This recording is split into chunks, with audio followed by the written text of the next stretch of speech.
Okay, chat, I think we are officially live. Let me go check really quick that everything's going good, that everything is going well. Let's hit the open link on new tab. Your No, job I do not doesn't want to watch stop. an ad on my own Need video.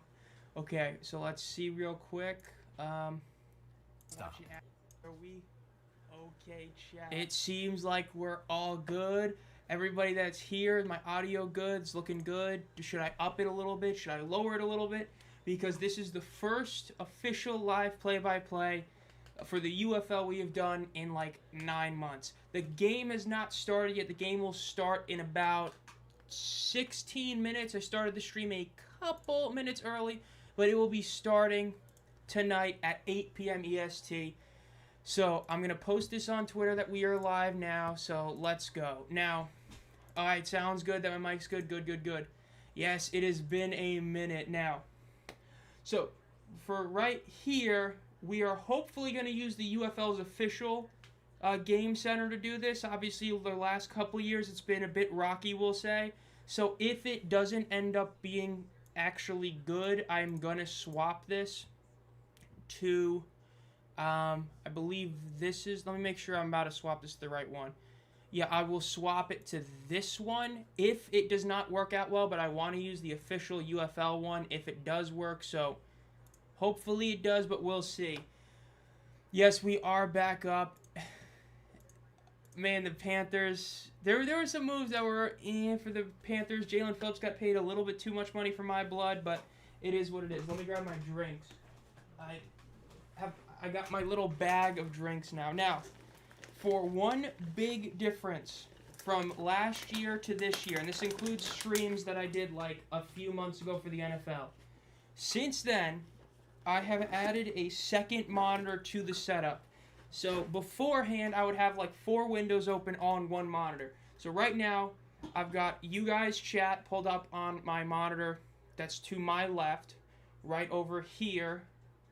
And then I've got right under that my YouTube window, and then on the right monitor I've got the official game center, and I've got Twitter open. So this should be a lot more seamless for me to transition things, which should help you guys have a better viewing experience. I shouldn't have as many issues of trying to find certain things not loading properly like last year. So getting a second monitor, big W, should help with this a lot. So that's what we love to see. Go Kings from a Defenders fan, base monitor. The good thing about the pictures I'm seeing is that, yeah, it seems that a lot of people are going to be at this game. Obviously, it's going to be interesting to see how the attendance gets reported, because for those of you that do not know, Mike Mitchell has taken at least a sabbatical from covering not just the UFL, but football in general. So that will be a bit interesting to see who sort of, takes his place with that. We'll see. But this game, in theory, we are expecting it to be a sellout. At least that's what it. Pure seating, it's a sellout already, but this stadium, for those of you who don't know, has like 4,000 in standing room. It is assumed that at worst case, Mr. Rapoli is going to pull some shenanigans and make it a sellout. So that is going to be very interesting to see if that does end up happening. Now, let me go over here. I forgot I need to actually go to my live dashboard so I can put on the poll. We got to do the poll on who is going to win this game. So give me a second to go to the control room. I forgot I got to go to the control room. Engage with the audience? Sure, I'll engage. Let's do a quick little poll. Who wins? And then let's put on the Stallions and the Kings. Which horse team gets the W? And I don't know why I clicked space on that one. So there's the poll. You can vote on that poll right now. So let's see how that ends up going. Again, who wins? I'm going to probably get rid of this at about like the 1/4, or not the quarter mark, but like halfway through the quarter or whatever. So we'll see. This is my 3rd season of spring football with you. It's been an honor. IFL's back, baby. Yeah, it's pretty wild. This is the 3rd year of the UFL. I mean, there's been more hype for this season than we've seen at the very least since like the 2022-3 USFL and XFL. Because it definitely feels like there's more hype for this year than there was even if the merged season. But there's really the most hype we've seen since the 2020 XFL. Obviously not to that degree, but the most since then. So hopefully this is good. I wonder if we're going to actually have the halftime performance being televised, obviously, because we have the halftime performers for all of these home openers, so we'll see. Hello, everyone. Yeah, there's like 100 standing. Here comes me. Nice to have you here, Adam. Hope this game is interesting. Like, a comeback game would be crazy for UFL fans. Let's go, UFL, everyone. Hopefully it's a good game. That would be a great thing, have this opener being really solid. Obviously, it sucks we're going against the Sweet 16. It is what it is. St. John's is playing Duke, which honestly is the one thing. That's the one that I was really hoping wasn't going to be on at the same time as this, because I'm not a college basketball guy, but I actually wanted to watch that game, but I want to watch this more. So I'm watching this, obviously. So again, those that are new here, every week we'll be doing these live play-by-play for the Friday Night Football game and then one other game that is voted on by the community heroes. This week there was a tie. I ended up being the tiebreaker. So tomorrow at 11:45 EST, I'll be going live to do the same thing as tonight, except for the Defenders versus Battlehawks game.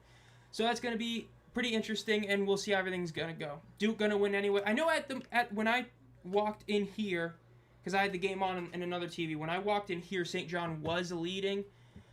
I mean, to me, it's like I'm fine with either team winning. These are the two teams I'd probably be the most okay with winning, but it is what it is. I think I did see your comment for a second. There was a lot of comments on the Game Picks video. I haven't been able to get to all of them yet, but I got to a decent amount. But I think I did see yours, that you did have them on there. But it's definitely been one of those. Let me see, because I'm going to wait. I'm not going to reply to these now. I'm not going to be giving my full attention. But yeah, I've got a lot of comments I got to reply to, because that was like a 1 out of 10 video right there. So that was definitely a pretty wild one right there.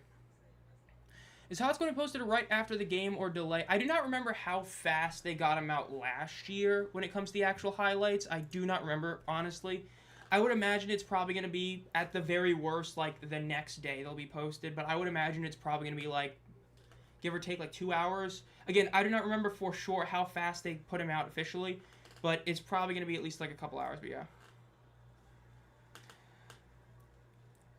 Yeah, I know. I mean, at the very least, we're going to have the actual highlights that are on, like, Twitter and all that being posted during the game, but the official one is probably going to be in, like, an hour or two after the game. That's just my guess is what's going to happen, but we'll see for sure about that.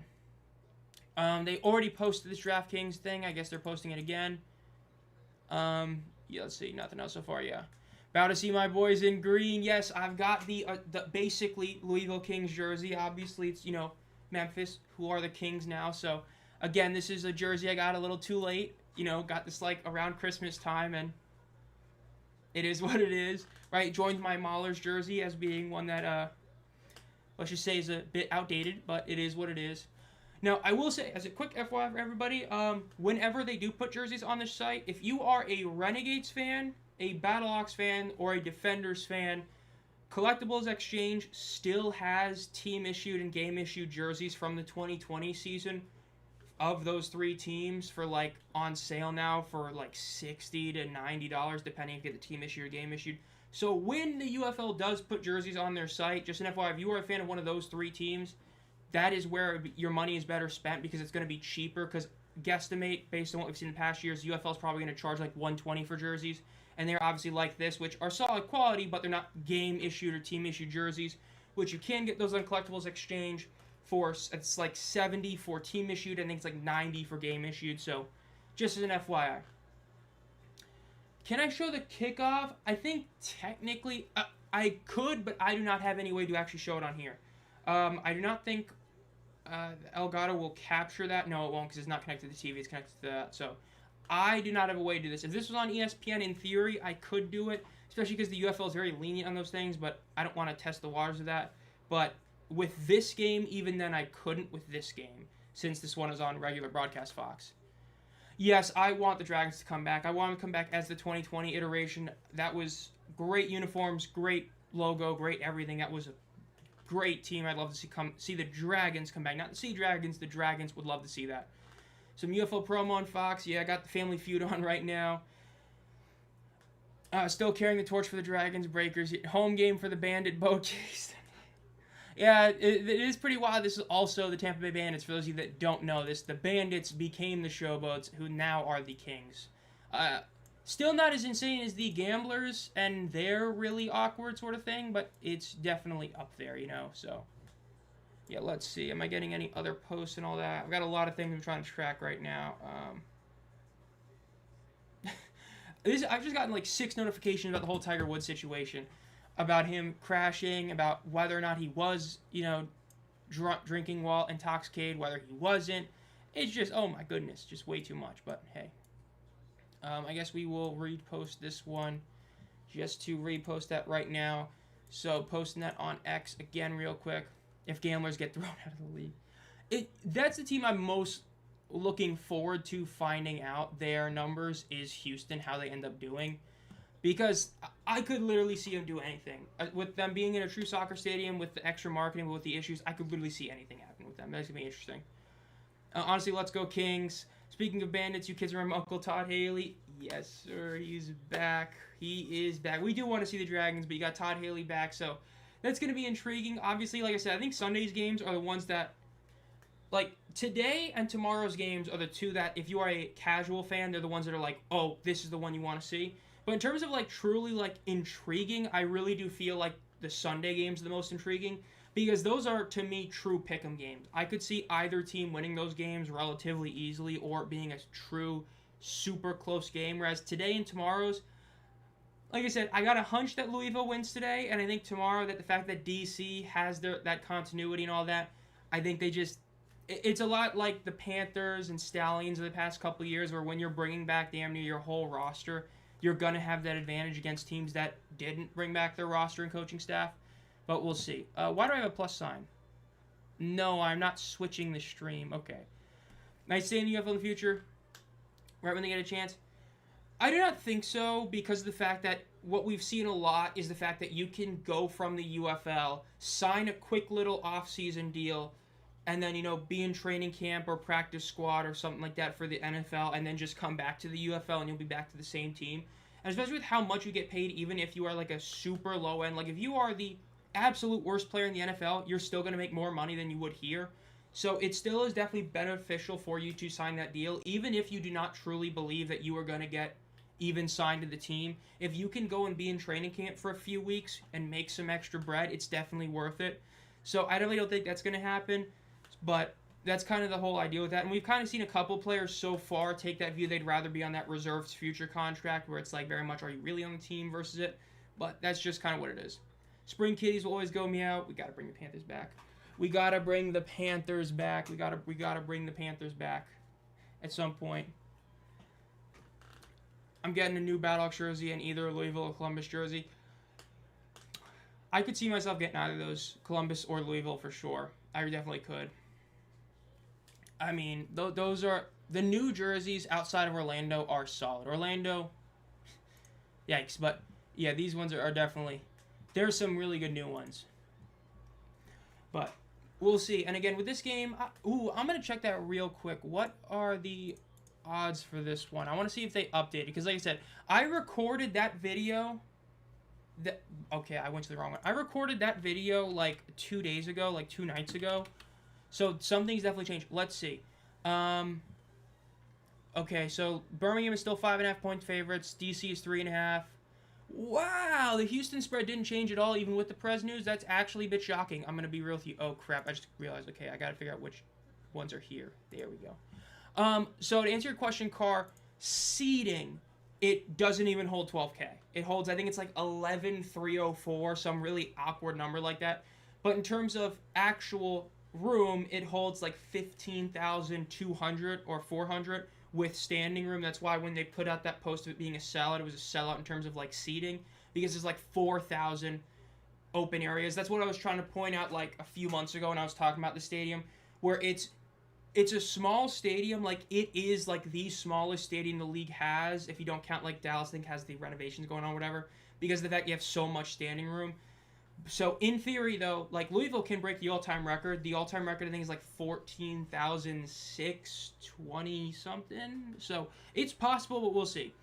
Bryce Perkins kind of just left UFL. Yeah, that was one that was definitely a bit shocking, was him and Siosi leaving. Those were definitely a couple that were definitely a bit weird to see, for sure. We got to bring back the XFL Dragons. Yes, 2020 Dragons need to come back.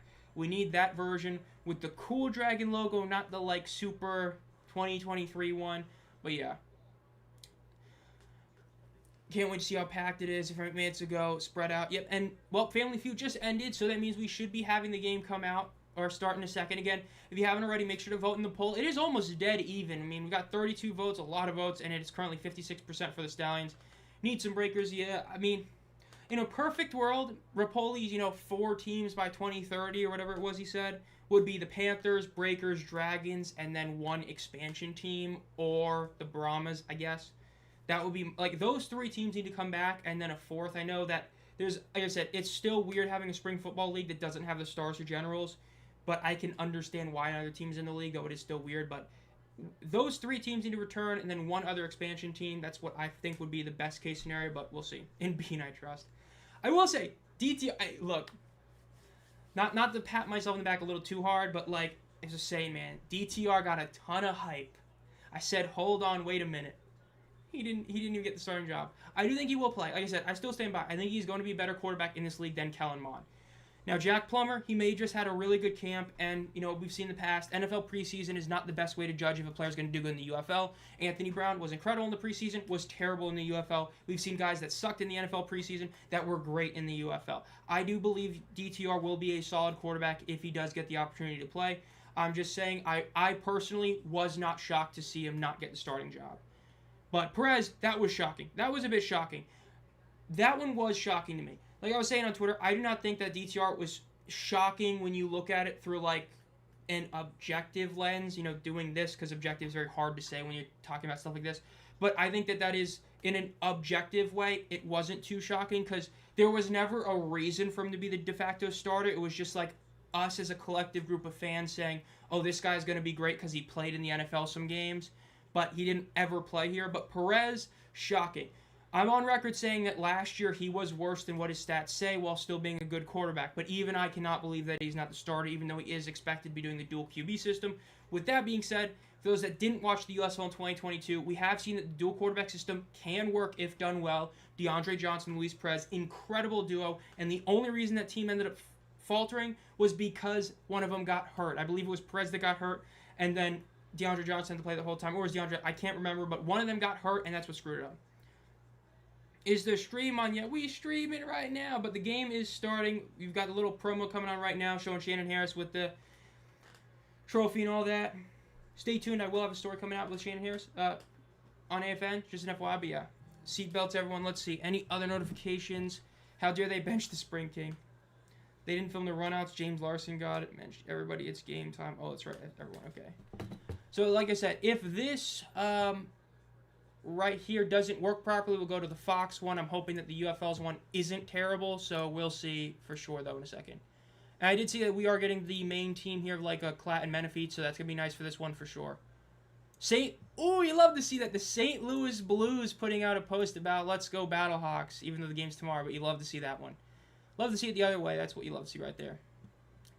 And commercials just ended. We're getting the game on again. We have the poll going on right now. You can vote on who you think is going to win this game. We'll be turning off this poll probably around the first or second drive ending. So we'll turn it off then. Again, we've got 38 votes. It is very much even. It's only a 10% difference. Yeah, let's look at Lynn Family Stadium. Seeing all those, man, that's wild. They see all that Kings merchandise. I forgot. Remember, every single game has a merchandise giveaway. If somebody can correct me if I'm wrong, I believe tonight's was the T-shirt or the sweatshirt. But every single game, every one of them has a giveaway for the first, like, depending on each team, it's on average like 5,000 per. So I believe this one was a sweatshirt or a T-shirt. If somebody could check that for a sec, would be nice. But I believe it was one of them. But we got the Kings going out today against the Stallions. And then, obviously, there's the things about the Stallions, whether or not they are going to be changing their jersey. And there's reports that they say they will, so we'll see that for sure. But it'll be interesting. Had you on the TV. You got the game on the side. Let's see this one. It's going to be interesting for sure. Yeah, holy crap, it is definitely looking pretty good, especially compared to last year. Because I believe this is what Tyler Dickerson is playing this halftime, right? I believe it's him. Tyler Dickerson. I believe that's who's doing tonight's one. I think it's him. Yeah, I believe it's him. Put this on, put this on. Put that on there. There we go. Do you have an interim team or just kicking back? Sort of kicking back, sort of like a bit in with like the Defenders, Gamblers, and the Renegades were probably like the main three, or really like half the league essentially that I have like more care to, but it's definitely more overall because like there's certain parts of the Gamblers I really like, there's certain parts of the Aviators I really like, There's more parts of DC I'm getting to like a lot more, so very much just sort of floating around. If you were to pinpoint me on a favorite team, it'd be one of those four on a given day between the Renegades, Gamblers, Defenders, and the Aviators, but that's, different between each day and all that. Now remember, in terms of rule changes, for those of you who do not remember, there were a couple of big rule changes. Okay, are we gonna work? There we go. In terms of big rule changes, obviously the biggest one is the extra points. You can now kick extra points for 1 point. It's something that had been reported that coaches have been wanting, so they added it. Now they did change the 3-point conversion. They moved it up to the 8-yard line, and the 2-point conversion at the 2-yard line. So in theory, you're probably just going to see those ones, but we'll see for sure how that ends up going. Then you also ended up having a few other rule changes. 1 foot in bounds are going to college rule. They changed the PI back to the NFL rule instead of the college rule, so now it's a spot down foul instead of it being like up to 15 yards unless it's egregious. Still have the super challenge and all that, so you definitely have those. Zomb secretly hates Orlando. They're not my favorite team, I'll admit that. They are definitely my least... I'll admit they're my least favorite of the new teams, but a lot of that is just I don't like the uniforms. And the way they're built is against how I've always viewed a great spring football team is built, which is to bring back good talent. Like, I think that, losing one... Like, you had a great linebacking duo, and the fact that you split it up when you had the chance to keep them together, I think, was a weak move. And I think that only bringing back 6 guys... I know they drafted a couple others and signed some more, but the fact they only brought in those 6 guys in that part of the draft was a very weird decision, but, yeah. I did hear about the mascots. I know I saw DC's. I saw their one. I don't remember for sure if I saw the other ones, but I did hear about them for sure. Live stats. This is live stats, right? Yeah, okay. So this should be updating soon. If it doesn't, I'm going to go to the Fox one. So, again, don't worry. If that doesn't work, we're going to go to the Fox one. You Louisville Kings, it's game time. Yes, it is. Yep, Anthony Miller posting about the stadium looks packed. Love to see that. Definitely looks like you got a lot of people there. Storm should have just went with a deep purple. Yeah, they should have gone with the OG Mahler's sort of color scheme with, like, real purple and orange for sure. 100% agree with that. That's what they really should have done. Would have looked incredible. Like, I still love those uniforms. I think that the Mahler's 2022 is probably still my personal favorite of all the uniforms. Even though I know some people aren't the biggest fans of those. Those were my favorites. I love those uniforms.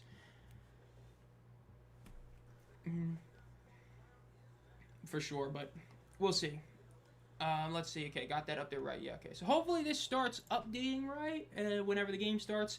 But we'll see. And they also brought back coin toss. Forgot about that. It's not a huge change, but for those of you that didn't watch last year or didn't realize last year the home team always got to choose. It was an extra home team advantage. Whereas now it's going back to the traditional coin toss. Flip a coin. Whoever calls it wins. They get to choose heads or they get to choose if they want to receive a kickoff. That wasn't in the league last year. Last year it was just the home team got the de facto choice. So it made very simple stuff, but yeah.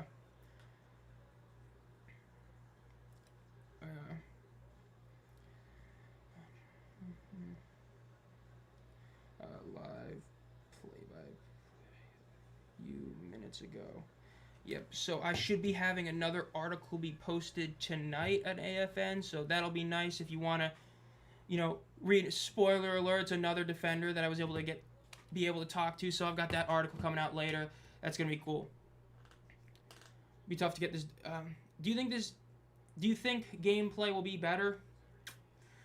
I have a feeling that until week 3, it's going to be a bit weak outside of the defenders. Probably the Stallions and St. Louis, the teams that really brought it out, brought a lot of guys back. Like most years where it ends up happening, where you end up having teams having to gel. It's like the NFL, right? The NFL, ever since they basically, made preseason a joke, you have this issue where the first, 3 weeks, you're having to, gel and get together. So the first 3 weeks is probably going to be weaker overall play, and then it's going to get really good starting in week 3, but really in week 4. That's what I would say for sure. You're nice hearing that for sure, yeah. Awesome that you see a live stream at work. 911 doesn't let me chat. So just dropping in to say howdy. I've got this one in the background. Nice to have you here, even if it's just in the background. Again, hopefully this ends up being a really good game. We got AJ McCarron making his coaching debut against Chris Redmond making his coaching debut. Obviously, AJ McCarron has played in this league before. Final UFL season, yes, sir. That's a whole lot of Kings. I wonder if DTR is actually QB2, if they're going to swap him out. I would not be shocked if they do that. I would not for sure. Let's kick this off. Yep. The UFL, their new little logo. Stallions are going to be kicking this ball off to the Kings. Obviously, the Stallions, for those of you who don't know, have been a kicking factory for the NFL. Both Harrison Mevis and Brandon Aubrey came from the Birmingham Stallions and are, again, Mevis only played half a year, but in the half year he played, they are 2 of the 5, at worst, 10 best kickers in the league. So we'll see. Kickoff is returned to the 20, up to the 25, the 30, and he gets tackled at about the 32-yard line. Louisville will be starting this one on offense. Nice to see you, Matt, here. Obviously, the guy I do 2nd and 6 with. Love to see that. WVU with... Oh, okay. Thank you for posting that. That actually reminds me. I got to update those emojis. Those team emojis are for members. Thank you for posting that. Okay, I got to remember to change the Gamblers and the Aviators to transparent ones. Thank you for posting that. It's actually really good that you posted that because now I can have that as a memory. Gamblers and Aviators logos, member, transparent. Thank you for that. And Weedy Biggs, the $2 donation. Thank you very much for that. I really hope this ends up being a great overall season and a great sort of game and all that. Let me post this real quick. Let me make sure this is good. Okay, move this down a little bit. Okay, we'll see how this first play goes. But again, thank you for the dono. W, love to see that. Again, thank you for your support. There we go. I can heart that. I always forget how to do these things. I can't like it? That's okay. I guess I can't like it. I can only heart it. Okay, that is what it is. So let's see what happens first. Okay, 2nd and 9 for Louisville. In shotgun. They hand it off, or they fake the handoff. Bean runs. He is going to the left. Couple blockers in front. He gets the first down. Keeps going out of bounds at about the 45-yard line. First down for the Kings. Jason Bean was the first overall pick by the Memphis Showboats a couple of years ago in their original draft. Okay. Okay, if this one works here. If not, we're going to go to the Fox one. I think the Fox one's probably better. Let me put this one up here. Yeah, the Fox one is better. So let's swap this to the Fox one. I want to give you guys a better viewing experience. Boom, there we go. So we'll have that one up. There we go. First down for the Louisville Kings. Jason Bean is in shotgun. 2 receivers out to his left, tight end to his right, and 1 receiver out wide to his right. Looks to the left. He's getting pressured. He evades the sack, throws the check down. It is a bit of a missed throw. Threw it a bit too far inside for the running back, so it's going to be incompletion. We saw the halfback dive. Hey, love to see it. And we're back. Nice to see you, Mike, here. Bean first down. And again, remember, we do have, like, the running clock. We do have the running clock with the UFL. The games are supposed to be 3 hours or less. So that is interesting. So normies won't know it, only 14,000. Yeah, especially because, like I said, I don't think many people realize how small this stadium really is, so that's for sure. They're under center, and they're going to hand it off. He evades the tackle first, but then he gets hit again. It's going to be, maybe they give him half a yard, but it's going to be about 3rd and 10. We'll see what they can do here. Again, remember, at the 50-yard line, another big rule change. Once you cross the 50, you no longer can punt unless you're within 2 minutes of a half. So if they are past the 50, you no longer can punt. That is a very big rule change, so just remember that. And, of course, you have 4-point field goals with 60-yard field goals are worth 4 points. It's another major change that they have. So let's see. They ended up giving him a decent amount, so it's going to be 3rd and 8 for the Louisville Kings. Let's see what they can do. Good old Chris Redman, again, former Louisville Cardinal. They're in shotgun. 2 receivers out to the left, motioning 1 from the right to the left, now 3 to the left. Ball snap, looks to the left, looks to the middle of the field, looks back to the left, throws it. It's going to be, ooh, and it's intercepted by the Stallions.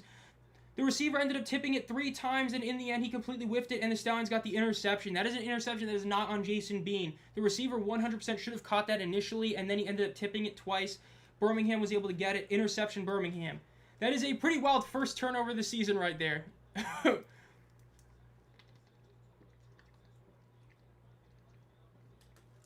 And they look like Andy Dalton's not going to be good. How goes everything? You hear them boos. Yeah, that is a bad one. Davidson with a really bad one. Yeah, it hit him right in the hands. It was right over here, so it wasn't a super high ball. That should have been caught. He ended up tipping it 3 times. Just a free interception for Birmingham. That's why the Bills gone. Rocking the Mall. Oh, well, I've got the... Nah, it looks like I've got the Memphis jersey on. We're watching the Kings. This team is now the Kings, so I've got the Memphis Showboats jersey on. Yeah, massive interception. Again, Birmingham has been the best overall defense past few years, along with St. Louis. First play, they hand it off to the right. It's going to be a run up for about 1.5 yards to the right. Obviously, the big difference for the Stallions offense is the running game. No longer is C.J. Marable and Ricky Person Jr. there. They have new guys at that position. Obviously, got Snoop Connor as their running back 1 right now. Matt Corral is back as the quarterback. This is his 3rd consecutive year being a part of this Birmingham Stallions team. You can watch this game on Fox, so like regular, like I believe it's always Fox 50 or whatever, but regular Fox on your broadcast cable, or you can watch this on like the Fox Sports app officially. I think there's also one other place as well. Matt Corral's in shotgun, 2 receivers to the left. Looks like there is a flag that's going to be false start, it looks like. Football follies. Cut him now. Yeah, that was a bad drop right there. That was a bad... It's not even a... I don't even know if you can call it a drop. It was that bad. That was just a bad attempt. We do got the flags. Remember, you do have the Super Challenge. For those of you who don't know, the Super Challenge allows you to challenge anything, even challenging your own team for a false start to negate a penalty or negate an interception like we saw last year. I hope DeMarc's staying here. But, so, you can literally challenge anything. So, in theory, Birmingham could challenge that if they wanted to. In shotgun, Matt Corral gets a snap, looks to the right. He's going to throw a deep shot in the middle, and it is a beautiful throw, and it's caught at about the 20-yard line and taken about 2 extra yards. Going to be at the 18-yard line. That was a beautiful throw right there. Mickens getting the catch. Great throw, great reception right there. Love to see that. Now, for this one, I'm going to close the poll in a second, so I'll give you a couple minutes to vote on this before I close this fully.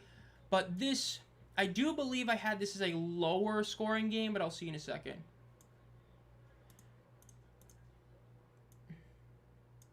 Interception is bad. Wayne Johnson, okay. Kings have a lot of people. Oh, yeah, I mean, it was officially a sellout. Okay, they've handed the ball off once again. He's going to be tackled at the line of scrimmage. It was officially a sellout for the non-standing seat tickets, which is about 11,000 people, but there's about 4,000 room of standing, and so it's interesting to see what officially it is, but that is something to note. Let's see. Okay, I'm going to check what my score prediction was. I do not remember what exactly I had this game as being. I had this game being a 20-14 game, so we'll see if that ends up holding true. We'll see. 2nd and 11 for Birmingham. They're once again in shotgun. Ball is snap, fake the snap, and they throw it to the left. It's going to be caught. Makes a man miss. Keeps going, and he's going to be tackled at the first down line. He's still going, and he goes down. With forward progress, wow, they're giving him a short spot. That is either going to be half a yard shy or it's a first down. Yeah, they're calling it third down right now. It's going to be about 3rd and half. So, very, very close one right there. And we will turn off the poll now. So, we're closing it. And it looks like most, again, very close poll, but overall 56% of people did vote for the Stallions to win this game. Definitely a close one. Yeah, John Ross, obviously super, super speedster, held the record at the Combine for a while, for a few years before it got broken. Corral's in shotgun. 1 receiver's lined up far on both sides. Ball is snapped. They hand it off, and it's a first down, and he doesn't even get tacked or touched till about 4 yards. Ends up getting to the 5-yard line. 1st and goal for the Birmingham Stallions. We might have a touchdown immediately, which we'll love to see. Yes, Michael Pratt, weird scenario. He was initially drafted, then he said he wasn't really fully had his heart in it. Then he came back, then he wasn't really, but now he is. He is on the St. Louis Battlehawks after a really weird scenario. I believe right now he's QB3 purely because of when he joined back, but he is expected to be the QB2 in the future. So that is something you have right there. Yes, John Ross. Ball is snapped. They hand it off, cuts to the right.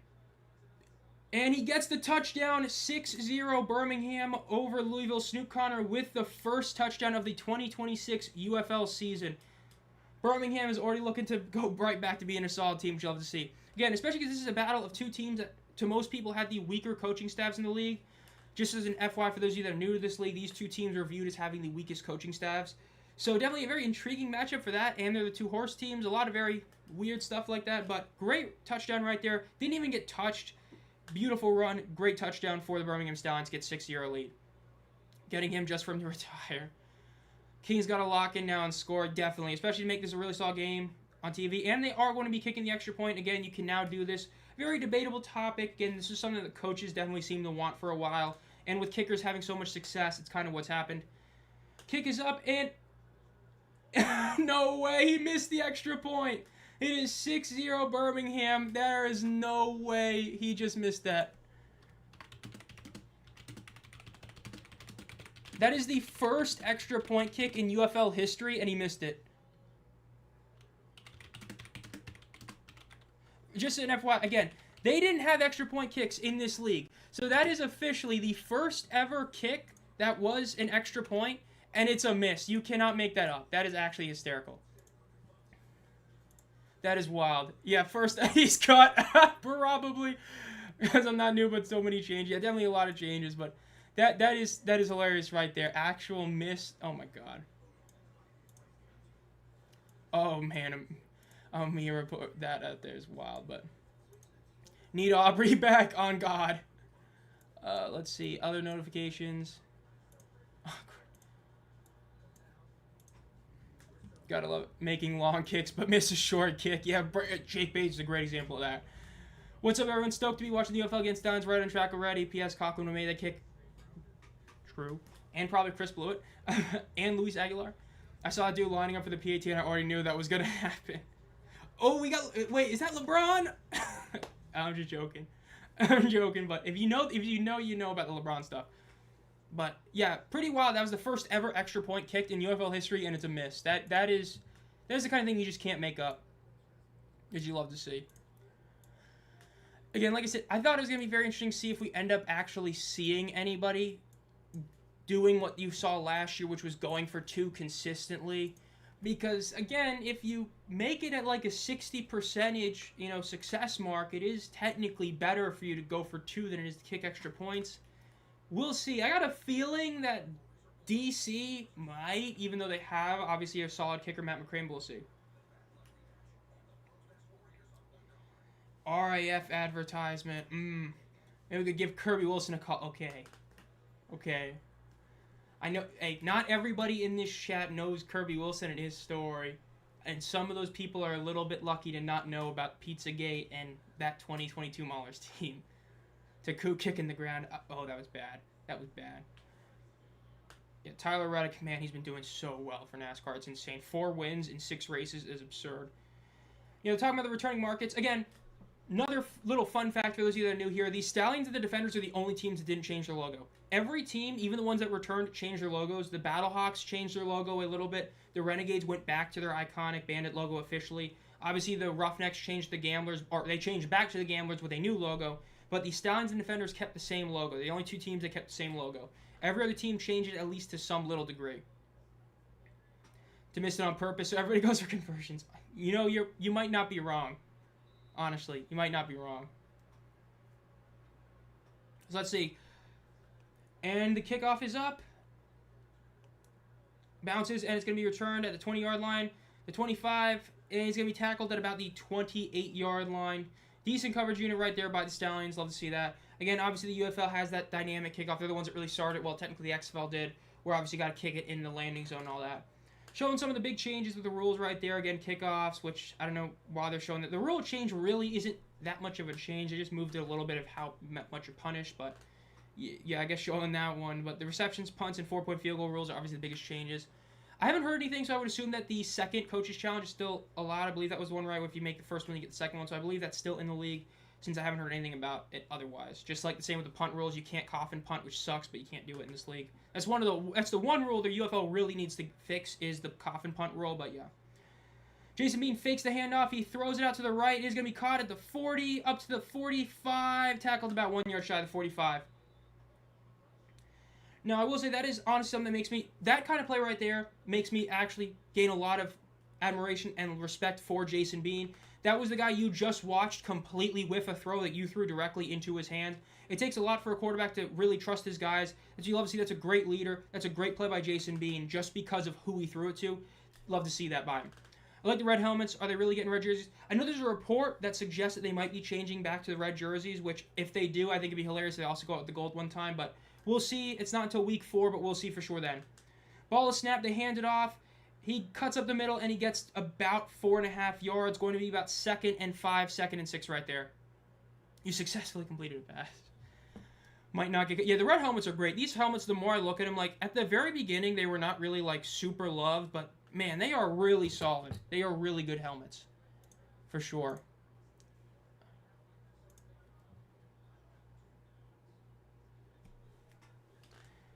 Let's see. In shotgun, line up in the bunch formation, right to the right of the tackle. 3 receivers.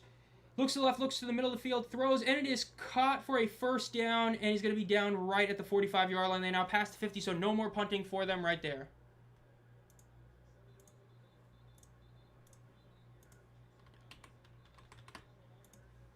Yeah, that was a great throw right there. 100%. Seeing any other posts on here, Jason Bean to Lucky Jackson. Obviously, Lucky Jackson was a big name back in 2023 with the DC Defenders. Ended up being in the NFL with like the Vikings for a little bit. and now all of a sudden is back in the UFL, and out of nowhere he just came and ended up joining the Louisville Kings, which is a huge grab for him for sure. Again, we got about a little over 6.5 minutes left in the first quarter. Let's see if Louisville can get the lead here. Get a touchdown, extra point, and they got the lead. In shotgun, 3 receivers lined up to the right. Jason Mead gets a snap, looks to the right, throws a quick little screen. It is caught. Ooh, great move. Just great quickness right there. Great block in front of him. He ends up getting about 8.5 to 9 yards right there. It looks like they're giving him a pretty favorable spot, so this is going to be about 2nd and 1. Really, really great pass block, or great blocking right there. Remember him on the Blues in 2021? Okay, I was not a big the Spring League guy, but yeah. Lucky Jackson. Incredible. It is a great story to see him back in the UFL. Like, you know, he was in the NFL. He got some money by being in the NFL for a couple of years, and he ended up coming back, which you love to see. And him coming to this team was definitely a shock. I really would have expected him to go to DC, especially since a lot of those guys were on that coaching staff in 2023 are still there. But hey, went to the Kings. They hand it off. It is going to be stopped short of a first down. Birmingham was able to break through the protection and get him down. It's going to be maybe they give him back to the line of scrimmage, or they're going to take away about half a yard. Going about 3rd and 1. Remember, you cannot punt. Obviously, they're not in punting area, but again, just to let it be known, once you're past 50, you cannot punt unless there's 2 minutes left in the game in this league. I think my game's a little behind. Yeah, for those of you that don't know, my reception for like Fox is really fast, and even with the low latency, because I have this in the middle setting for latency when I speak versus when you hear me speak.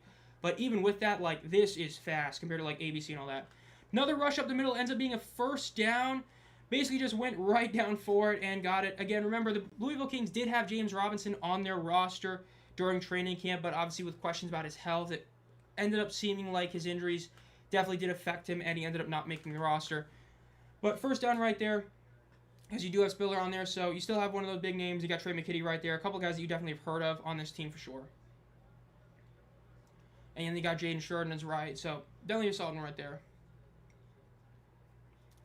Let's see, in shotgun once again. 2 receivers line up on both sides, moving the tight end from the right to the left. Ball is snapped. They hand it off once again up the middle, and he's going to be tackled for, with forward progress, about half-yard gain. Really solid defense of Birmingham. Like I was mentioning earlier, I kind of got cut off, obviously, by the game. Birmingham and St. Louis have historically had incredible defenses. If you date back to the 2022 USFL for Birmingham and the 2023 XFL for St. Louis, especially the UFL, both teams have just had great defenses. And so far, Birmingham is continuing that. Really solid so far. I like the no punting rule, so glad the UFL is back. Can't wait till April. Looking forward to seeing the Renegades in Frisco compared to Choctaw. That's going to be very interesting, seeing them playing a legit soccer place that's, you know, better for football than obviously the weird Choctaw Stadium. Though they probably are going to be back for that one game in like week 8, but we'll see about that. Ball is snapped. They fake the handoff. Bean is running to his right. He's got one man to beat, and he is able to get the tackle. Great play by the defender right there. Only about a 2-yard gain. Love to see that for if you're a Stallions fan. That was just a great play. That was a one-on-one. He was able to hit him right in the ankles and get him down. Great play. Didn't overbite on the read. Did exactly what he needed to do. Brilliant play by the defense. Hey, y'all. Nice crowd. Hope the game is competitive for the fans in Louisville. Yeah, this is a great crowd for sure. Again, we'll see if we ever get the attendance number. We'll see if Larson or somebody else posts it, because obviously, like I said, Mike Mitchell has at least taken a sabbatical when it comes to covering the UFL and NFL. If you didn't see his post on Twitter, he made a few posts about that. So we'll see about who ends up posting that, but we'll see. 3 receivers line up to the bunch to the left. Jason Mead looks to the left to throw. He ends up throwing a bit of a deep shot, and it is caught at about the 12-yard line. Remember, you only need 1 foot in bounds. Very controversial rule. I prefer the 2 foot in bound, but the UFL's done the 1 foot. That is definitely a catch. So 1st and 10 at about the 12, 13-yard line. Great throw by Jason Bean, a great play by the receiver. Let's see, does he get both feet in bounds? Yep, right there. That is a no catch in the UFL last year and in the NFL. But in college and the UFL this year, it's good, because he only got 1 foot in bounds. But you're allowed to do that this year. So already we're seeing a big difference from last year to this year with the rules. Ball is snapped, looks to the right, looks to the middle of the field. Jason Bean throws a dart. Beautiful throw. It is a first down. And are they going to give him the touchdown? Is Lucky Jackson scoring the first touchdown in Louisville? And he has. Lucky Jackson has scored the first touchdown in Louisville Kings history. The biggest name they got in this entire offseason process has scored the first touchdown right after you saw the new rule take action. That is what you love to see right there. Now that is beautiful. Touchdown, Lucky Jackson. The immediate...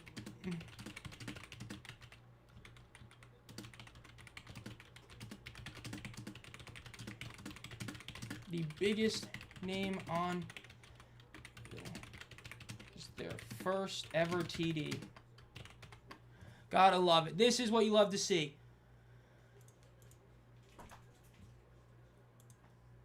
And then the biggest name on...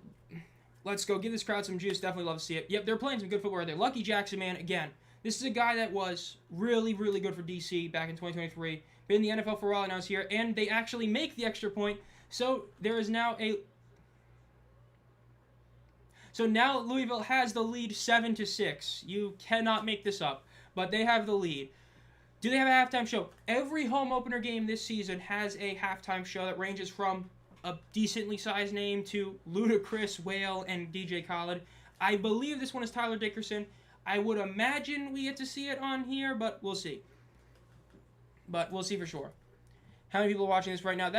We'll find out about that next week for sure. Let's see. Any other points? Little wide, my guy. Wow, Louisville really just posted that on their Twitter. Okay, they just posted the missed kick. That's hilarious. Now, I will say, in terms of the TV ratings, obviously, first game, not everybody wants to talk about. In terms of TV ratings, Nielsen has changed, twice within the last, 6 months how they do the ratings. To where I believe now it's a little bit easier to get higher ratings than it was, a year ago. But it's, about, 6 months ago it was a lot harder, but now it's easier, so it's kind of weird. So it'll be very interesting to see what happens. And we won't find out about that till Tuesday, if I remember correctly. Let's go Kings Nation, That was a beautiful few throws right there. Again, Lucky Jackson getting that touchdown, having the 1 foot in bound play actually matter. That is what you love to see. Again, Lucky Jackson, man, that's insane. Let's put the box score real quick. Okay, I ain't signing in my Fox 1 subscription. Right now, Lucky Jackson, through 2 drives, has 4 receptions for 50 yards. I'm just saying, early on favorite for Offensive Player of the Week right there. 100% early on favorite for that. Safe to say that. 4 new notifications. Lucky Jack to make the Vikings regret not giving him more looks. Go up here. Jake Ferguson. Why am I getting Jake Ferguson in my feed?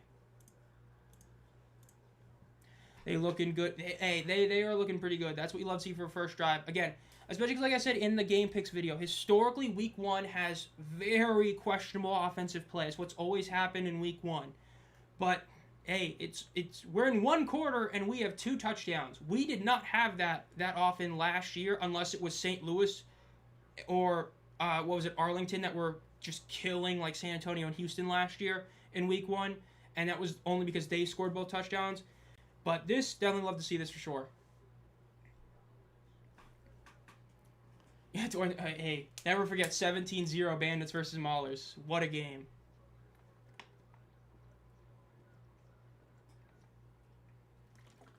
Man, I hate them showing these hats. You can't even buy a hat right now. And they're showing it. They're showing us what we can't have.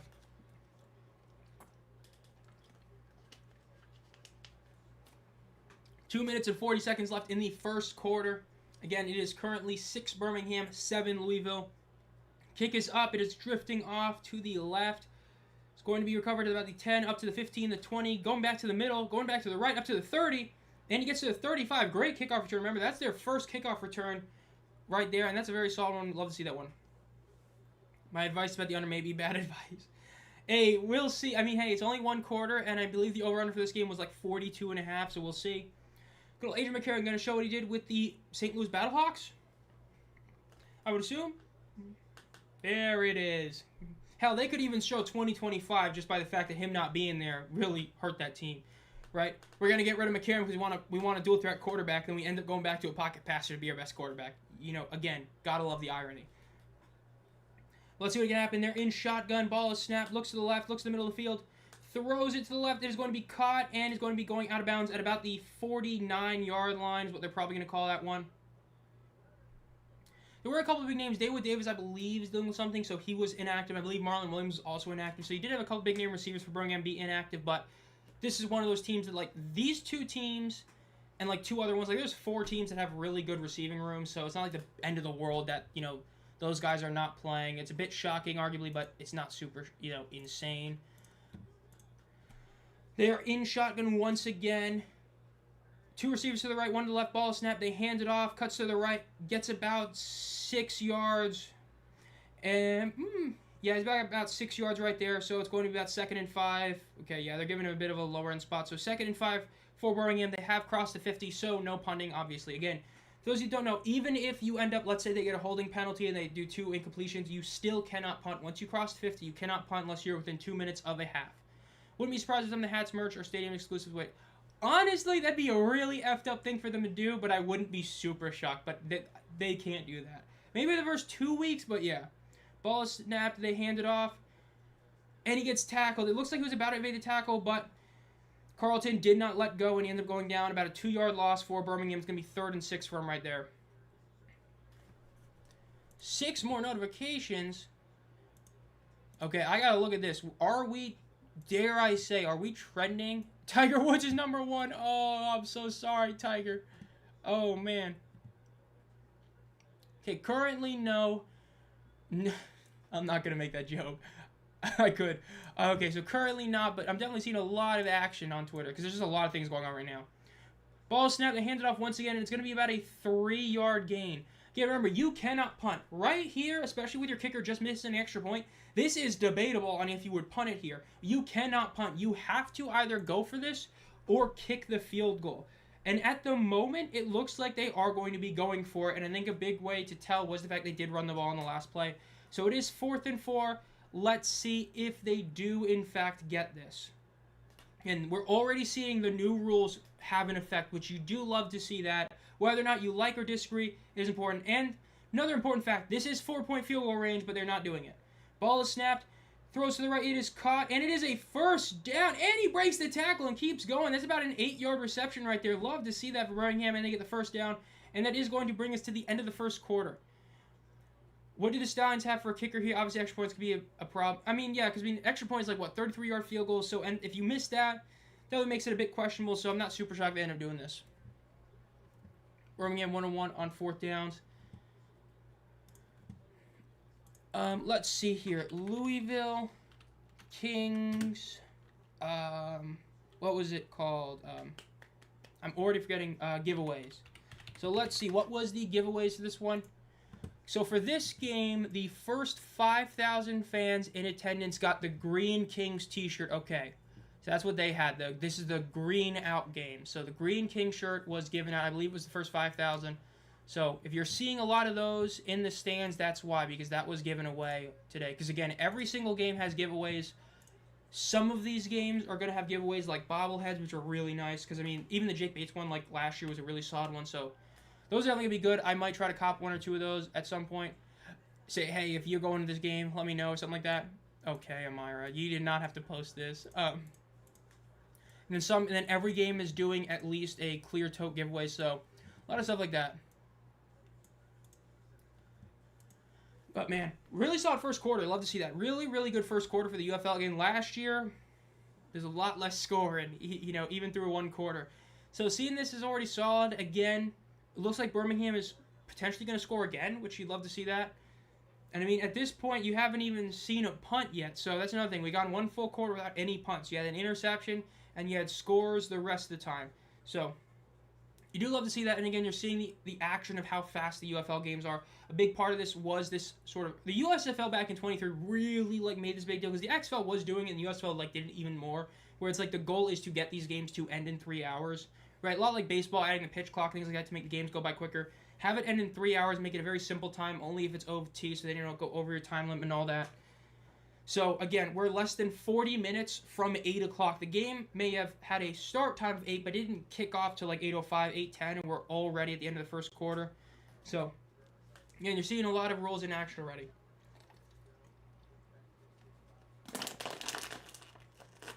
And down goes drink number 1. Time to bring out drink number 2.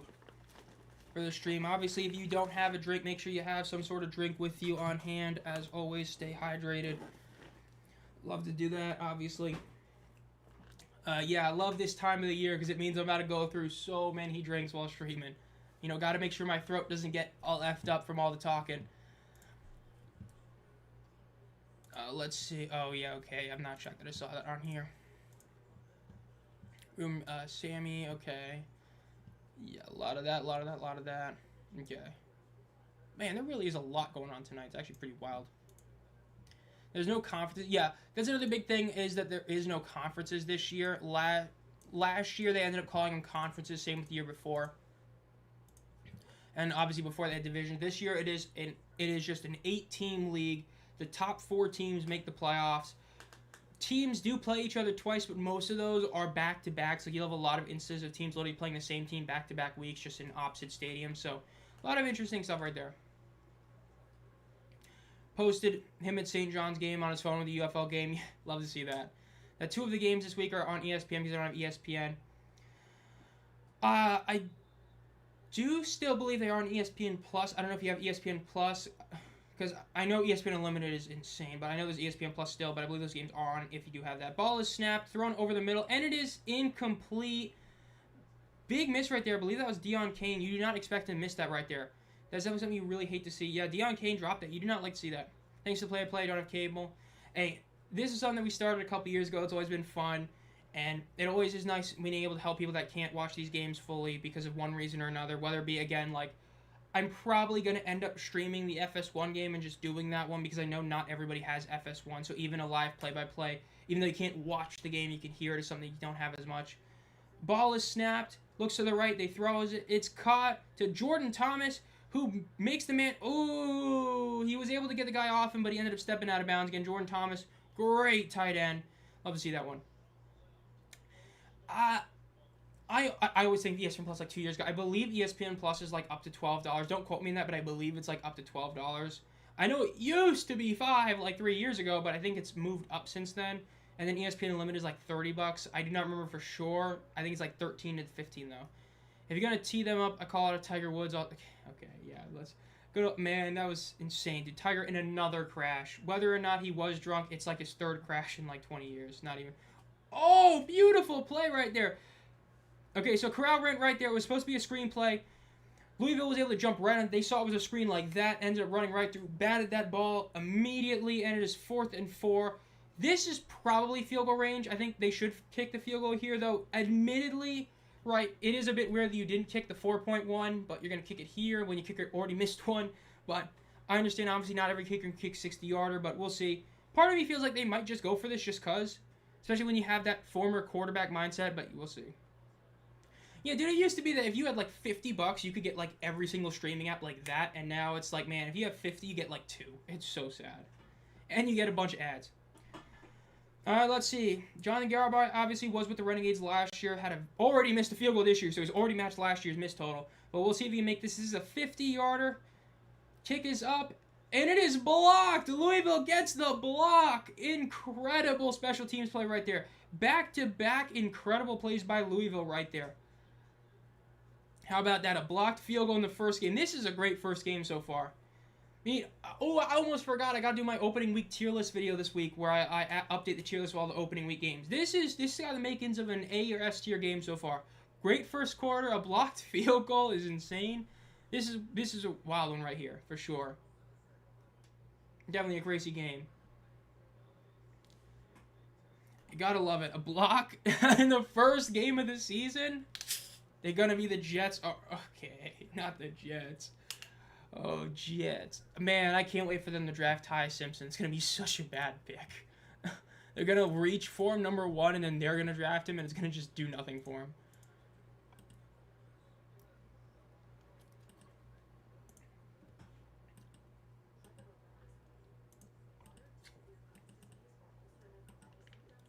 Let's see, where is Mike Rapoli? Stallions kicker got to wrap it up.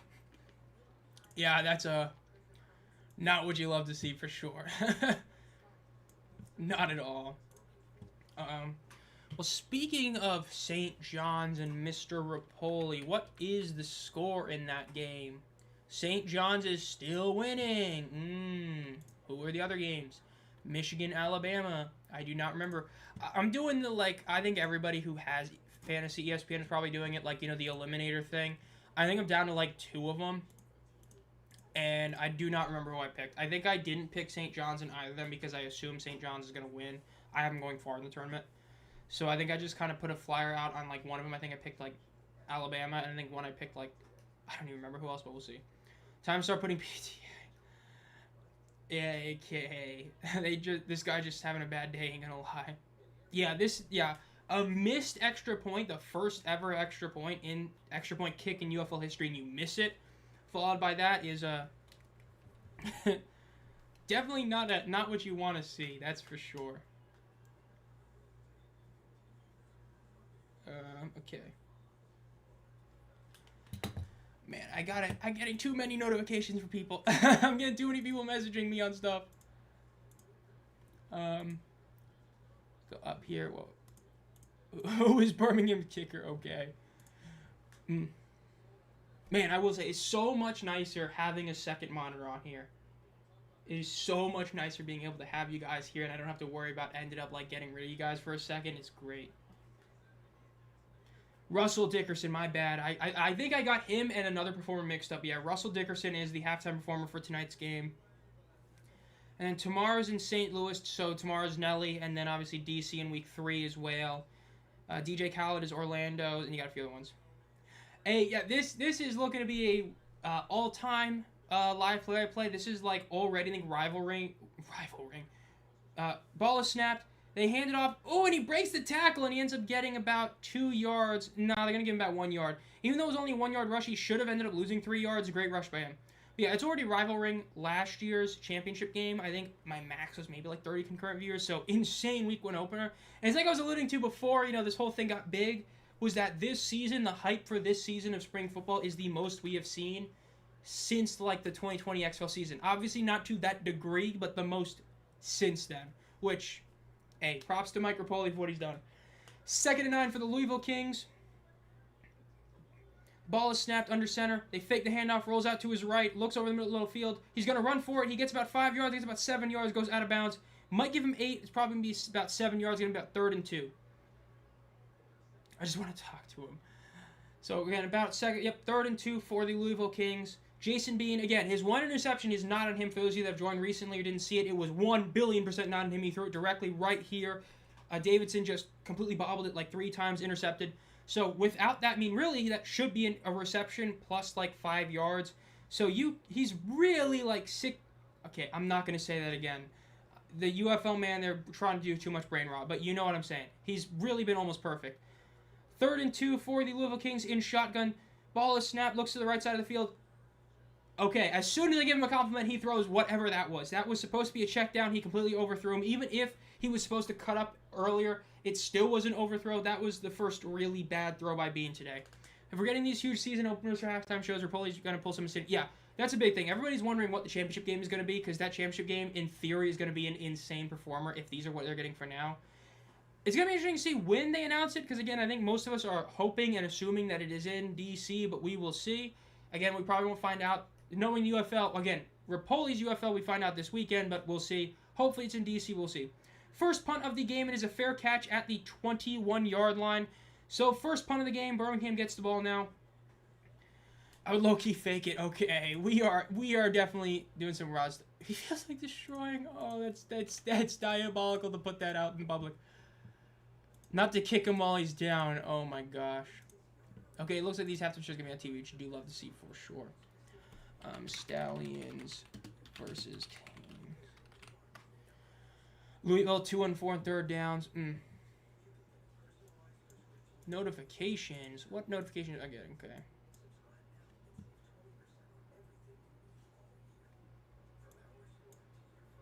Vertical stream.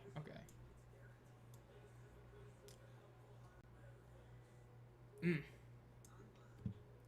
Love to see this. Yeah, the Kings are flaming this dude. Like, that's what you love to see. That's what you want to see. That's what we asked for, like, the past couple of years, is for, like, the social media admins to basically be told, like, hey, literally do whatever you want. And if they're going to keep doing stuff like this, like, actually publicly thrashing the opponent's kicker, I think that's what we actually want to see. So, definitely love to see that for sure. 100%. So, I'll take that. Let him keep doing it. I mean, hey, if he's going to keep missing field goals and getting kicks, blocks, obviously block kicks, it always depends. Every block kick isn't the same. Some of them are legitimately on the kicker. by just completely whiffing the kick, either taking too long or kicking too low, and sometimes it is on the blockers for very obvious reasons, but yeah. There's not Bad Bunny. Okay.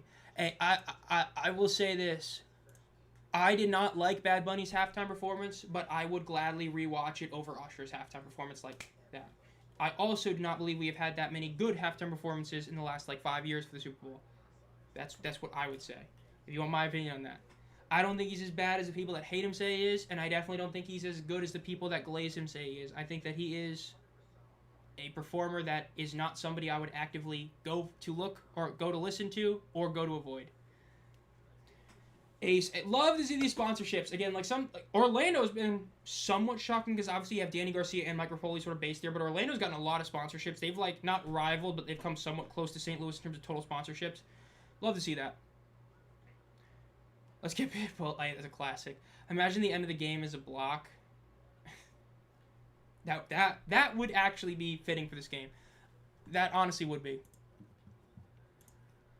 So let's see what Birmingham can do here. Obviously, after the first punt of the game, which you do love to see that we actually got a punt. You got to have a punt at some point. 11 minutes and 26 seconds left in the first half. No team has used a timeout or a super challenge. That is something to keep in mind. No team has used either of those. Matt Corral is in shotgun. Running back to his left in the backfield with him. Two receivers to his left, tight end to his left. Ball is snapped, fakes the handoff, looks to the middle of the field, quick throws it to the left. It is going to be tipped but caught, and it is going to be about a 2-yard reception. Could have been a 3-yard reception, but ended up tipping it, so it's going to be about a 2-yard reception. Showing Jamie Sharper. Obviously, Jamie Sharper is, even though we don't have a Jaron Horton or a Peyton Pardee, which, especially Horton, because Pardee should have been head coach, but Horton not being in DC is criminal. This is one of those stories you love to see. Jamie Sharper has been with the DC Defenders for years. Obviously, they promoted Blake Williams last year to be the defensive coordinator, and now he is getting his shot as being a defensive coordinator for the Kings. That is something you love to see in the UFL, seeing a guy actually climb the rankings within the UFL. So props to him. Love to see that. Matt Corral's in shotgun. Two receivers on both sides of the ball. Ball is snapped. Hands it off up the middle, and it's going to be about a 4-yard rush. Going to be about 3rd and 4 right here, maybe 3rd and 5. For the Stallions. They're definitely playing a bit conservatively. They're not at the 50-yard line yet. Obviously, you'd be different play calls if you were closer to it. Though, it does look like they're thinking about punting here, which, debatable, but we'll see. Matt Corral going 6 of 8 for 66 yards so far. Again, solid days by both quarterbacks, which is not what you usually see in Week 1. Week 1, you usually do not see quarterbacks playing this well. Okay, Adam. So, again, 5 yards to get this. In shotgun, running back to his right, motioning one of his receivers from his right to his left. Ball is snapped, looks to the left side of the field. Quick throw. It is going to be caught for the first down, and then about 2 extra yards. Out of bounds at about the 32-yard line. Nice throw, nice catch, nice play right there. Again, Mickens with another great play. Love to see that. Yeah, just great play right there. I mean, Jordan Thomas was able to end up getting his man to go up with him, and then it let Mickens just basically buy himself wide open. Great play design right there.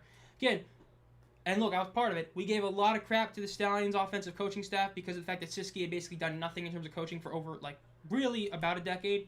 But so far, there's been some really good play designs. Got to give him credit where it's due. Ball is snapped. They hand it off. Runs to the left. Has 2 blockers in front of him. Ends up getting about 8 yards. Going to be about 2nd and 2. Great play right there. Panthers fans root Thomas. Jordan Thomas is a great guy. Hey, I got him. You can barely see it. I guess you can see right there. This is Jordan Thomas on here. So, hey, got him here. Both teams now have at least 1 third down conversion under their belt this season. Anthony McFarland Jr. 6.2 yards per rush led the UFL last year again. Hey, he's somebody that's had a few games that's really solid. Ball is snapped. Handed off. It's going to be rushed up the middle. 2.5. Oop, gets about 4 yards. Looked like he was going to be down at about 2.5, but ended up getting 2 extra yards. First down for Birmingham once again. Good evening, everyone watching this from Canada. Loving the games, looking from a TV standpoint. Smaller venues look great on screen. 100%. I mean, it's like, the saying is, right, would you rather have 7,500 people in a 15,000-seat stadium, or would you rather have 10,000 in a 40,000-seat stadium? Obviously, there's more than 7,500 people here, but that's the idea. 100% agree with that. Definitely a great call by Mike Rapoli. Because now you have 6 of the 8 teams playing in smaller soccer stadiums. Definitely going to be great for TV. Ball is snapped. It is caught for a first down. It looks like that was Mickens again for about 13 yards. It was. So we have a great battle right now between Jaden Mickens and Lucky Jackson for potential Offensive Player of the Week already. Because that's another reception for him right there. He has half of Matt Corral's receptions we'd love to see. Who else got Stallions 5.5? Oh, that's a bold pick right there. For your sake, I hope it ends up going well. Stallions should keep the golds as their aways. Or you have the gray aways. Nothing wrong with them spin. I do agree with that, but I will say this. If they end up actually, like if this report wasn't BS that they are going to the red uniforms, I would love to see the golds at least become an alternate. I think that would be cool. They fake the throw and the handoff is going to be about a 1.5 yard gain. It's going to be 2nd and 8, 2nd and 9. Because we haven't seen alternates. Like we were supposed to have like a throwback game last year. We never did. So if they were to have an alternate, I think that actually would be pretty cool. Though, like you said, I personally would like those to be the away unis, but if they decide to make it as like an alternate, I'm 100% fine with that because it'd be really cool to see a team actually have 3 uniforms. And this place looks like you got a ton of people here. That's a really good shot. You couldn't do that shot last year, but you can this year. Love to see that. Yeah, Matt Corral, 8 of 10 for 87 yards right now, with most of those being the Jaden Mickens. Let's see, in shotgun, 2 receivers to the left, 2 to the right. Ball is snapped, looks to the right side of the field, looks to the middle of the field. He throws the check down, and he cuts to the left after making a couple cuts, and he ends up getting about 4.5 yards. Again, looked like a play that was going to be a bit of a weak one. Ended up actually doing pretty solid. Got about 4.5 yards. Yep, the sea green, again, for those of you that are new here that just came in within the last like 10, 15 minutes, every single UFL game this season has giveaways going on, at least during the regular season, and tonight's was a green Louisville Kings t-shirt. So I believe it's 5,000 people got those t-shirts, so that's a big reason why I see so many of those shirts, which you do love to see.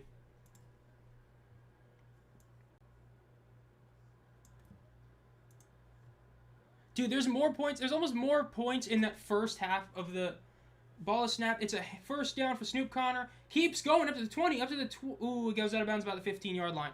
There's, like, more points in that Bama-Michigan first half than there was the entirety of Illinois-Houston. That was the first game I actually watched for more than 5 minutes, and I sat there like, man, this Houston team is really getting BTA'd so badly. Like, man, that was some yikes.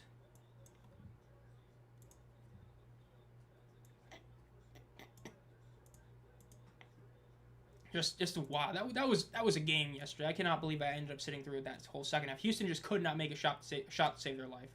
It was rough if you watched it. Mason Brooks has left the field because of an injury. Anthony Miller just posted that. In shotgun, ball snapped. They hand it off. Run up the middle. Ends up getting about 5 yards on the carry. Very solid play right there. Loses his helmet while doing so. It's going to be about 2nd and 5 for Birmingham. Davis Price losing his helmet. 5.5 minutes left in the first half of the game. Let's see if they can score another touchdown here. Anyone know where I can find free stream online PC to watch and chat in here? To watch the game officially for free, I do not know. Unless you have basic cable and you watch it on TV. Not even cable, just antenna. Yeah, Stallions are, I mean, they're just doing solid. I mean, if they throw to Mickens, they can keep throwing it too because Mickens is just catching everything. They hand it off to the right, and he gets tackled. Man, that's some bad timing right there. Loses 4 yards on the rush right there. So, I would assume this is a borderline must-throw scenario here at 3rd and 8, but we'll see for sure.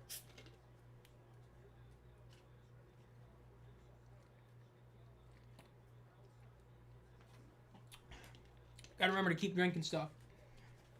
Can't kill my throat. Especially not when we gotta stream tomorrow as well. Well, we'll see. So 3rd and 8 for Birmingham right now. Probably a throw scenario. Honestly, I wouldn't be super shocked if they throw this to Mickens. He's just been going off right now. Or Jordan Thomas. This is the kind of scenario where you would throw to Jordan Thomas. He's such a big guy on the field. Ball snap. They throw it to the left. And it is a bit of a drop. I want to see the replay. I want to hope that that was a pass breakup. Because if it's a drop, that's bad for Caden. Because that's his 2nd drop on the night. But that definitely could have been a first down right there. Tomorrow, I've got DC winning by, I think it's 8 points because of the fact that they have the whole coaching staff, players returning, that they just have that inherent advantage. The whole team's going to be ready to play tomorrow.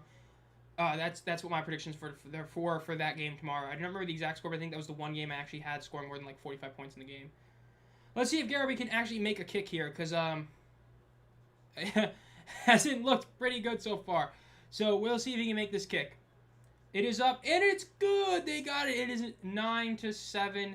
Birmingham has the lead once again.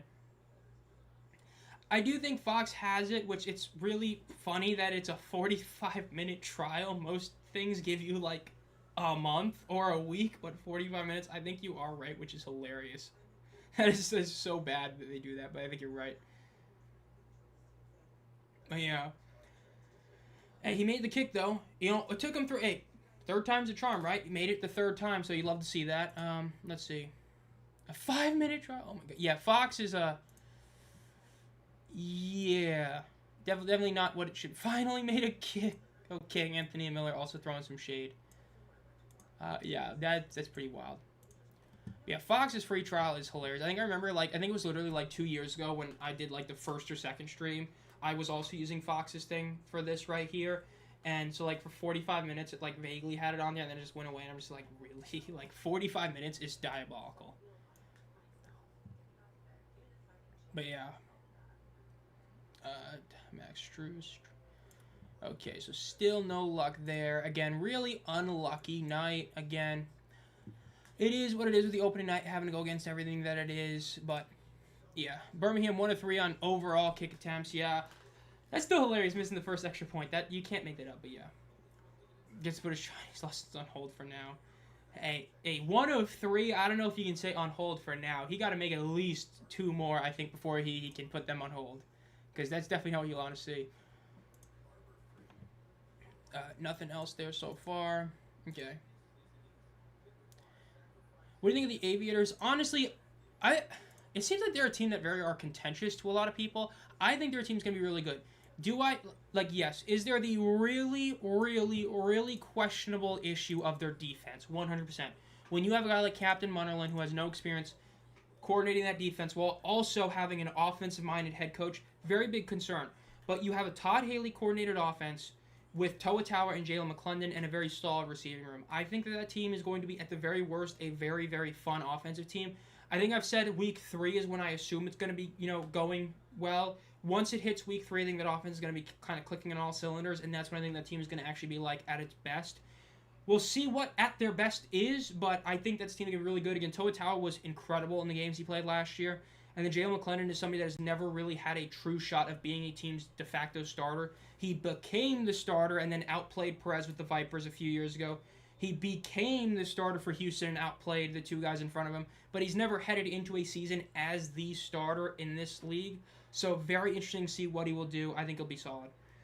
Kickoff is up. It's up to the 30, the 35, up to the 40, and it's down to the 40-yard line for Louisville. Great return. Against what we'd love to see. Was able to make a running start, caught the ball while on the move. Risky play, but a great play right there if it works, which it did. So a great starting position there, literally within 20 yards of field goal range for obviously full deep one. Thanks for the in-depth knowledge, no problem, man.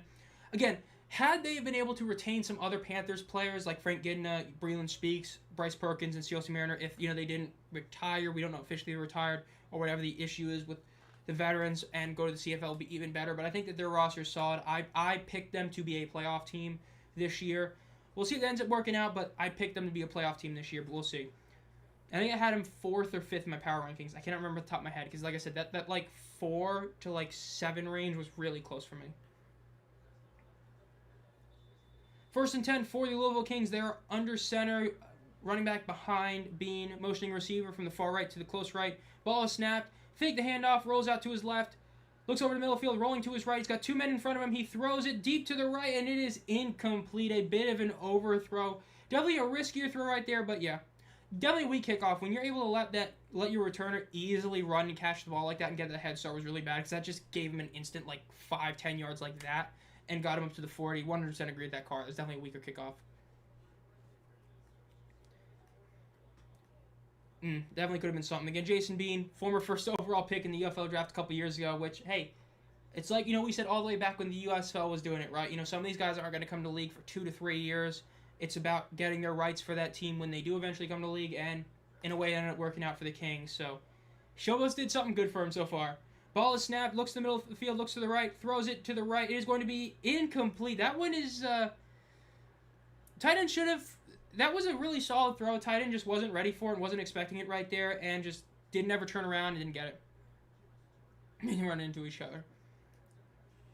So yeah, let's look at this one. Throws it, yep, and yeah, just incomplete right there. Don't like to see that.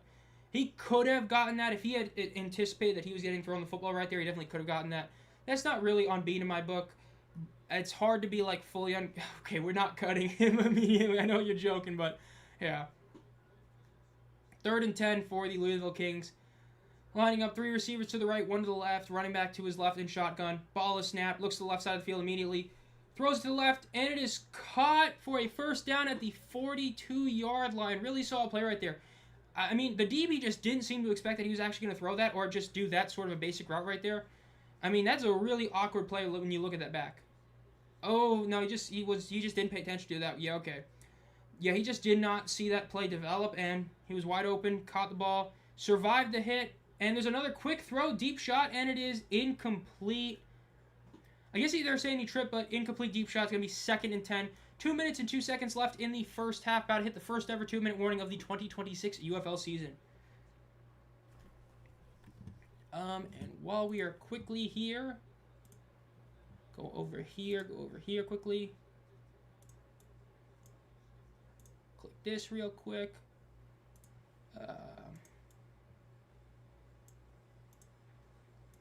Replace. I'm doing this really quick. Rankings. Where is it? Okay, we really having a laugh? Okay, there we go. Okay, we're just joking.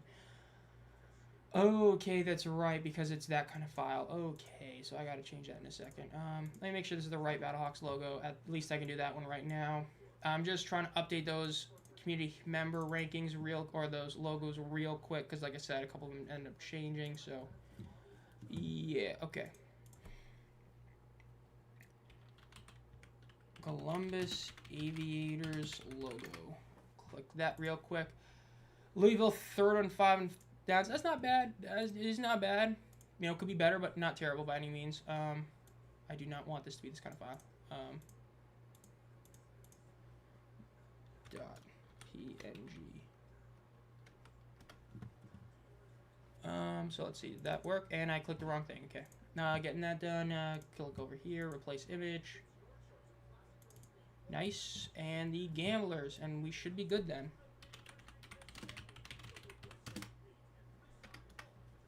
Click that. And it's the wrong one. Okay. History. Yeah, currently in commercial break because we are again in the halftime right now. Not halftime. We're just in commercial break for the 2-minute warning. And I'm just trying to fix this real quick for the members. PNG. Boom.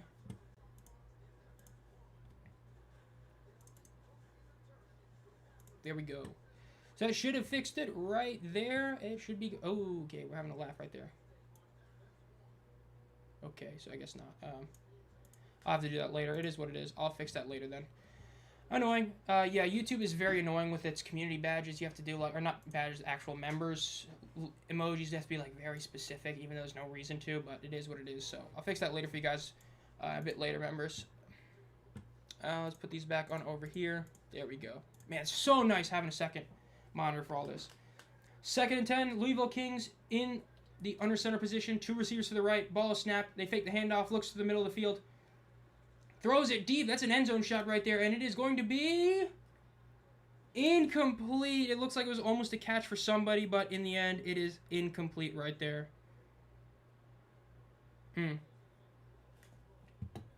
Definitely not what you want to see right there. Yeah, he almost caught. That would have been a sick catch if he was able to catch it. That was a very close one, but did not end up getting it in the end. But it was close. Like that, actual made kick by them, which you love to see.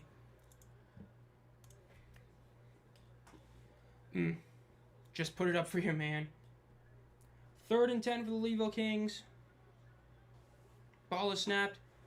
Hands it off, and it is going to be... He breaks the tackle, gets about 7 yards on the carry. It's going to be about 4th and 3. So it's going to be a deep kick. So we'll see if they end up actually kicking it. Definitely going to be a close one to see if they end up kicking this or they go for it. Again, it's only... Ooh, they're going to be a bit of a bad spot, 4th and 4. We'll see if they end up kicking it here. They've got the offense out right now. Looks like they're going to go for this. Yeah, he almost caught that. That was almost insane, Nolan, for sure. That was a really close one. Louisville 3 of 6 on 3rd downs. So let's see what they do here. 4th and 4. Stallions are loading up that box. Ball is snapped. Bean looks to the left. He throws it. And it's a deep shot. It is caught out of bounds at about the 10-yard line by Isaiah Winstead. Great play design right there. Again, Mentioned earlier, these are expected to be the 2 weakest coaching staffs. You're seeing some great play design. Again, you do not fully expect a true deep shot on 4th and 4. That's exactly what they did. The DB just didn't expect it. The safety was kind of caught off guard as well. Caught out of bounds, and 1st and 10 at about the 11, so they can get the first down, which is a big play for them. Bean is running up the middle. He ends up going down for about a 4.5-yard gain. Going to be about 2nd and 6 right here. Get the down. Kings, yeah, I'm honest. They are really playing solid right here. I think they just called a timeout. They are really playing solid right now, which is just you do love to see that if you again are a Kings fan. So definitely something nice for them. Definitely insane. On the end zone, I did not see it. I wouldn't be super shocked, honestly, but I don't know for sure. I'll have to check that later when they get back there. Ain't no way St. Brown put on here. Let's go over here. Rankings, so those did not work. Okay, I don't know why it only has those 2 on there, but hey, it's what it is what it is. So those didn't work. Get rid of those ones. So yeah, Bean is looking solid. That is 100% sure. He is really looking pretty solid tonight. Which, hey, somebody in one of my comments said that. Somebody said, hey, this dude had a lot of skill and was going to be really solid in a couple of videos ago. So whoever said that is definitely looking pretty smart right there. Is playing better than the score looks. 100% agree with that. They really are playing solid. Again, the interception was a true fluke interception. Like, as fluky as an interception can get, that was a fluky interception. It just literally bounced off the tight end's hands. So, insane. Yeah, even Corral's looking solid. I mean, Jaden Mickens and Lucky Jackson as well are looking insane. I mean, let's pull this box score up real quick. Jaden Mickens has 3 receptions for 49 yards, and Lucky Jackson currently has still 4 receptions for 50 yards and a touchdown. So you've got some really good performances right now by these guys. So definitely 100% agree with that. These guys are looking really solid, which you love to see because, again, normally the offenses don't look solid. Even though there's not a ton of scoring, they are playing very solid. Let's see, over here.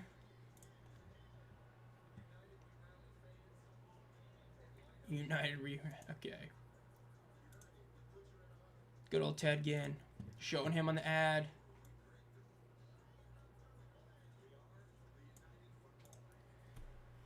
Showing Shannon Harris. Jordan Teamu with the championship last year. 57 seconds left in the second quarter in the first half. Again, Birmingham should get the ball back with at least a little bit of time left with 3 timeouts. And the fact that the clock does stop with first down, you should have enough time, but yeah. Yeah, Roughnecks Battlehawks last year. That was, yikes. 100% agree with you and St. Brown. Those were bad. That was a bad game. It was just a total blowout. Jason Mean runs up the middle, and he is going to be taken down at about the half-yard line. He should get the first down, but it should be about half-yard shy. At least this is what it looked like to me, was that he was about half-yard shy. You may have missed about 2 missed kicks or 1 missed kick and 1 blocked by Birmingham. They just haven't been great on kicker. And just really solid offensive play even without the scoring. So, that's kind of what it's been so far. Nice to see you back, T-Dog, as well. But, yeah, so far just really solid offense and a couple missed kicks by Birmingham and 1 block. I picked DC to win it all again. I understand that you could see it as a cop-out, but historically we have seen in these spring leagues, even dating back to like NFL competitive leagues like the UFL in the 80s, that you usually have 1 or 2 teams that sort of are like the pillars of that league for the first few years, right? The UFL in like the late 2000s, early 2010s had like the Locomotives and like one other team that just dominated like every single year. And then we saw the Stallions and now the Defenders. Like, these 2 teams have been the best 2 teams, and I do feel like DC's going to win it again. That's my feelings. And touchdown, Louisville, they just ran it right at the left. They're calling this a fumble. I guess they're saying they didn't cross the plane. Right now, they're calling it a fumble. And they're calling it Birmingham ball. We're going to have to review this. They are currently calling that a fumble recovered by Birmingham. We're going to have to see the replay to make sure that he did not cross the line. If that is insane. Let's see. Oh, that's a fumble. That's a clear-cut fumble. Great punch-out right there. That is a fumble for sure. Insane play right there. Louisville does not get the touchdown. Birmingham stops them. We'll see if Birmingham goes for some points or if they just choose to end the half by just running up the middle. Got the Bills wide receiver's name was KJ something. Any fast. I got the Panthers QB is good. Yeah, I got Jack Plummer on there at this point. Now the Hawkeyes, because of the March Madness right now going on, they were able to I believe they just got a big W against. Yeah, that was the one game I did not pay attention to was the Iowa game, but I'm pretty sure they just won again yesterday. Right. Yes, they did. Elite 8 is this weekend too? I thought that was next weekend. Okay, it is what it is, yeah. St. John's is losing. Man, okay, I'm glad I didn't pick them then. It is what it is. Yeah, Iowa beat Nebraska. They beat the team that had no business being a underdog story, but they were because it's like Indiana. Nobody thought Nebraska was going to be decent at basketball this year. Yeah, fumble. One, Caden Prather. Yeah, that was an insane fumble right there. Toby Johnson talking about how scary the offense looks for Louisville. Good old all UFL player right there. -1 justice for Bean. Yeah, this is definitely one of those where Bean might end up getting the loss despite really playing some solid football. Really, either quarterback. This is going to be one of those where you're going to have a quarterback that played really well and they just ended up taking the L. But we're almost at halftime. And yeah, this is definitely a lot better than last year. Last year's openers were... the St. Louis game was really bad, but the San Antonio game was also not great. That was another bad game last year at week 1. Yeah. Yeah, I mean, it was such a great... he just literally punched it right, the perfect spot. Great play for sure. The UFL is so underrated. These NFL fans talking about the offseason drought. Bro, the UFL is right, just the underdog NFL. Yeah, it is also kind of funny because it's yes, we all know that the pure talent isn't the same as the NFL, but in terms of game quality... there are some really bad NFL games you watch every season. There are some bad UFL games you watch. Birmingham, Arlington last year. But there are also some incredible games, right? I mean, even the championship game last year was insane. You also had the, obviously I always go back to it because it's my favorite game in football history. My favorite all-time game that I've ever watched was the the Stars versus the Stallions back in 2022 in the championship game. You've got some incredible games here, so yeah. Can't laugh at CJ, that is sad. And Caitlin Clark is tough. UFL is actually good, yeah. I started watching 2 years ago when they made it the UFL, and ever since I've been watching. Love to see that. Yeah, I was watching since the AF back in 2019, but obviously started covering since 2022 with the USFL when they came back, but yeah. Oh, yeah, that was bad. I stand by that was the second worst Super Bowl of the last decade, only to be outdone in poor quality by the Rams-Patriots that we saw back in Super Bowl 53. That game was awful. This one was bad, but that one was awful. Ball is snapped, and it's fumbled snap! Matt Corral throws it in the dirt. It is going to be an incomplete pass. Oh, my goodness. That almost was terrible. That was almost a safety, and it was almost a touchdown for Louisville. This is a wild game so far. Let's see this replay. Okay, was that on the center? It's on both of them. That wasn't an egregiously bad snap, but it wasn't a good snap. But that also was one that you could have caught. That was just a really, really weird one right there for sure. Patriots, the schedule. Yeah, we love Drake, the schedule, May. Went from Drake, May to the schedule. Ball is snapped. They hand it off. Cuts to the right. Gets about 7 yards. Goes down. Probably going to end the half right here. It's going to be 9-7 Birmingham over Louisville. Yeah, this game is definitely getting wild for sure. Definitely a really good game. This is definitely still on pace to be an A-tier game when I do that video next week. 100%. Let's see, new post. Corral almost made a mistake in the end zone. Yeah, Keava Tizino. Again, hey, Keava Tizino, he's on the shirt back there. He's one of the 4 on that shirt. I don't know if you can really see it, but he's on the shirt. So, yeah.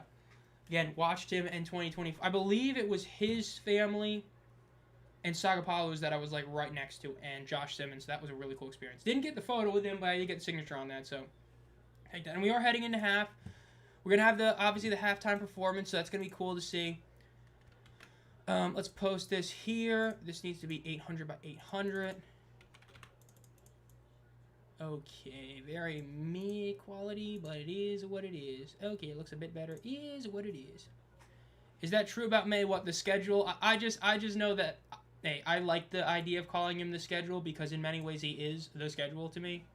That's how I view it. I definitely agree that last year was a cakewalk. They really didn't play anyone super insane for the most part. And you played if man in the playoffs with a bad offensive line. Like, already playing if man is not super impressive to beat him in the playoffs, but against a terrible offensive line if man, I'm not going to sit here and be like, man, I'm impressed. You know what I mean? So that's how I'll view it. I definitely am on the thing that says, like, yes, they were a good team. They were a Super Bowl team, but it definitely was a cakewalk schedule, and I think it did get kind of proven when they kind of got, beat really badly by, obviously, Seattle. I'm thinking of St. Louis, okay, because I'm trying to get this St. Louis logo right now. Trying to get this all fixed right now, so those that are in the chats commenting can use it. That is not the current primary logo. That is not the right logo. Have they not updated it on here? I don't think they've updated this. That's kind of funny. Hot take: Brahma should have been kept in exchange for the Gambles getting kicked out. I will say this. I've said this before. While, yes, the amount of fans and fan support San Antonio was better, there is one important thing you got to understand, and that is the fact that the media market that is Houston is massive. Like, obviously, you think of New York and LA. Houston is up there. So the idea of keeping them makes sense because it's such a big market to where if you can get even like a small percentage of people in Houston to actually care about the team, it's going to do numbers. So I honestly am okay with them keeping them. We're just going to have to see if it ends up working out. And I agree, it is definitely weird not having divisions. I do wonder if they're going to end up bringing back divisions when they do eventually expand, if the league ends up making it that far. I do wonder if that's going to happen. I kind of hope it does, but we'll have to wait and see about that because obviously that's, that's for future people to deal with. So we'll see. Get those set up. Duke up by 3. Oh, man. Hey, Mike Rapoli, your team might be cooked. From Florida, he'll tell me some good news about the Orlando Storm. Bit of good and bad news for this is the quarterback. A lot of people are really shocked and saying a lot of things about a certain somebody obviously not getting the starting job in DTR. With that being said, I have said for a while that DTR is somebody that has gotten a lot of hype just to get hype to where people believe he's going to be this MVP quarterback. I never fully viewed that he was guaranteed this MVP quarterback. I thought he'd be better than Kellen Mond. So even though you're going to have a lot of people saying, oh, they made a massive mistake not keeping him as the starter or naming him, I don't really see it that way. So I think that it shows that Plummer just was the better quarterback in training camp. And so, especially because this is Anthony Beck. Now, granted, Anthony Beck is not the greatest at, picking who to win at quarterback, because obviously last year his best quarterback was QB3, but technically 4. But I don't think it's a big deal. You do have, at worst, the second best coach in the league. So there's definitely some good things about the Orlando Storm with that being said, for sure. Replace image, Battlehawks, and Gamblers. Replace with the Gamblers. You better work. Yes, it worked. If there is a channel member, type in all of the team emojis. I should have fixed the 3 that weren't 100% fixed. I should have just fixed them right there. So that would be good if we did. F Duke. Okay. I hope Iowa wins tonight. Yo, Panthers got a good OT because he brought back a piece of the airport sheep, and he says he won't be suspended. That's a W. Since Iowa won, let's go Duke. Can't stand boo Duke. Lol. I was hoping St. John's wins. I'm not fully I'm not a Duke hater. Like, if I'm watching Duke, NC State, or UNC, I'd probably root for NC State, but I don't really have a huge dog in that fight. But they just showed those hats. Okay. They better not have showed those hats. You still can't get them. That's so bad. But yeah. Okay. But yeah. Is what it is. Looks like we're about to have the halftime performance start right now, so that's nice. So I have my Hawkeyes had an Elite 8. AW. Oh, G-Man, can you do me a favor? Can you type in all the team emojis? I should have just fixed the 3 that were a little off with the backgrounds about the Battlehawks having the old logo. Those should be fixed now, for sure. Yeah, I know, like I said, yesterday's game I watched between Houston and Illinois, and it was a game. It wasn't a great game, but it was a game of all time. More points scored than it actually felt like. At this point, with St. John's being eliminated, I really don't know who I'm fully rooting for. I'm kind of just watching to watch at this point. I guess I'll hate watch Purdue, but I don't know. Or I'll just bandwagon Michigan. I'll just bandwagon Michigan. I'm not surprised the UFL been through push. I agree to a point. I'm not shocked they did it. I personally am not a biggest fan of them doing it, but I am not super shocked to see them doing it, in all honesty. Because the fact they are trying to do things that are different from the NFL and, like, be like, hey, if the NFL does this, they're copying us, right? Their kickoff, they copied the UFL, essentially. Obviously, XFL as well, and all that. And then... Oh, thank God they fixed it. Okay, they all fixed. And then, if the tush push gets banned, they can say that they copied the UFL. So, it's a smart move by the UFL if it does get banned. Oh, there's 2 games tomorrow? Oh, I thought it was Sunday. Oh, my bad. Okay. Well, tomorrow at 11:45 p.m. EST, I'll be going live for the Battlehawks DC game, just like today. So I'll be doing that tomorrow, and those are the 2 games I'm streaming, are this one and that one tomorrow. Again, those team emojis are for community members, 99 cents a month to get those team emojis. If you do the $2.99 tier, you get to vote on the second game we stream every week, because we do the Friday night game every single week, and then a second game that's voted on. But we're about to have the halftime performance. I guess it's only going to be like 5-10 minutes long. Like, I knew it wasn't going to be long, but I guess it's what it's going to be. Yeah, Houston was rough. For those of you that didn't watch it, Houston had like a 17-0 scoreless run and like 7 minutes where they didn't score a single point. It was bad. Illinois is great, but man, I picked Houston to win, and that cost me like half my eliminators, but yeah. What's your thoughts on the expansion bids for Seattle and Las Vegas? Las Vegas is hilarious. I think it's Vegas. It's hard to be like they really care about the team in that regard. In all honesty, the only team I feel like works 1,000,000,000% is the Golden Knights, even though the Raiders should work. And I know the Aces and the WNBA have been great. But the only team that I view as a honest to God, this team can never leave Vegas, is the Golden Knights. I think they are a perfect team there. Every other team, I could care less. They should be moved. Seattle, W. Bring back the Supersonics. No issue. Love that. 100% they deserve it. The Thunder never took any of the Seattle stuff, so it's going to be very similar to like the Cleveland Browns. They're going to take on that history. Definitely love that one. Yep, we got the halftime show performing right now with Russell Dickerson. Again, every single home opener has a halftime performance, which is definitely nice, and they all are ranging from decent to huge names, which you love to see. Michigan up 70-60, I'll take that.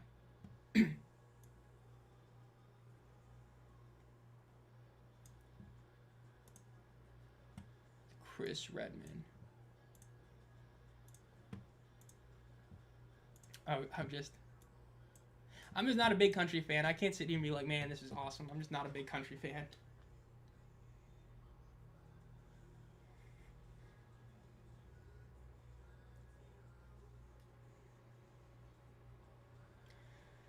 Russell Dickerson, whoever he is. Yeah, Russell Dickerson is the second to lowest like name in terms of being a big star. But, I mean, he's still definitely bigger than, like, pretty much everyone else the UFL's had. But, yeah, I mean, obviously tomorrow you got one of the biggest ones with Nelly performing in St. Louis. And then Orlando's home game, again, it's got DJ Khaled. You end up having Whale doing DCs in, like, week 3. Like, you've got some big names basically everywhere. It's huge. So, definitely pretty big that they were able to get these guys. Makes the question, who's the halftime show going to be at the championship game? And where is it going to be? That's what I think everybody wants to know. I forgot about the... Oh, man. Oh, I hate that you remind me. Okay. I forgot about that. I forgot that that's why they're playing in, like, Sacramento in front of, like, 1,000 people. Because they're going to Vegas. That's a joke. That's a joke, is them going to Vegas for sure. I messed with this one over Nelly. Okay. Hey, I just like the idea that they did get some actual, like, big names for these, because, I mean, like, even, like, the idea of even Russell Dickerson performing for any game, even the championship last year, would have been like, whoa, that's a bit extreme, but the fact that we're getting, like, 8 performances like this, and in theory, a championship one, is definitely what you love to see. Again, Mike Rapoli shelling out that money, so hopefully it ends up working out in the long run, but, hey, you got a ton of people here. Hopefully the next game in Louisville ends up having at least, like, 80% of the amount of people that has this one, and it'll be huge. Get, like, some halftime in the studio, that'd be great. Did you have anyone performing at home? Yeah, true. I think we may have had a couple games that had, like, somebody perform, but, like, super long. When they get LeBron to perform, okay. I think the Raiders' new NBA team in A's could or ever work in Vegas properly. Like, I understand the reason why the Raiders would make sense, because it's the Raiders. They have so many, like... Their history is so Vegas-coded, but they've been so entrenched with like LA and Oakland, it just doesn't feel right with them being in Vegas. Like I said, I'm not even joking when I say this, when I think the Las Vegas Aces of the WNBA are your second most Vegas team, I'm just saying. Like, when the WNBA team, I think, is your second most Vegas-coded team, there's a problem. So, that's how I feel. The Golden Knights, great Vegas team. I haven't been to Vegas in a very long time. Went there one time years ago. I regret not going to a Golden Knights game. Whenever I go back to Vegas, if I do, I am going to a Golden Knights game. But, yeah. Message the channel to AEW. Thank you for that, Marion. Again, if you haven't already, like the stream. If you are enjoying this content, subscribe. Again, during the season, we do 2 live player plays every single week. We do a power rankings video, presumably the day after the final game of the week. Obviously, last year was every Monday, but we can't do that because of when games are. So, a power rankings video every week, a week review every week, game picks every week, and as well as the new podcast, Second and Six, has episodes premiering every week, Wednesday at 8 p.m. with me and Matthew Tyler. So, be looking for all of that as well. Imagine if the UFL in a couple of years, they get like Jelly Roll or something could happen. I mean, they could say they pulled Nelly. That's a big name too. I mean, DJ Khaled's a big name too. Ludacris is a huge name too. That was the big ones. Yep. Especially the Athletics. Like, honestly, like with baseball's history, I could see a team work there. But the Athletics, like, that is like one of the teams that they are like the pinnacle of a smaller market team. And then going to Vegas just so awkward. Of UFL action. I really hope this ends up being a great season for sure. Because this is a great opener. Even though it's only 9-7 and it does look like we're going to have like the undercome, this has been a great game for sure. Still, to me, probably A tier. Not S tier worthy, but probably A tier when I do that tier list video next week of the opening week games. Probably A tier. Are always Dodgers fans. Or Yankees fans. Don't forget about that. Everybody's a Dodger or Yankees fan. And for basketball, most of them are going to still be like Lakers fans. Probably.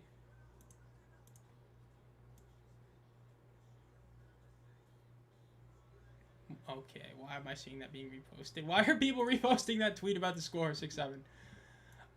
Let's see. Still no luck on there, but it is what it is. Okay. Yeah, box score. Let's see. Do they have the live odds on here? Are they going to show DraftKings? Because the league is officially sponsored with DraftKings, by the way, officially. So, hey, it's an upgrade from Underdog that was a couple years ago with the USFL and all that.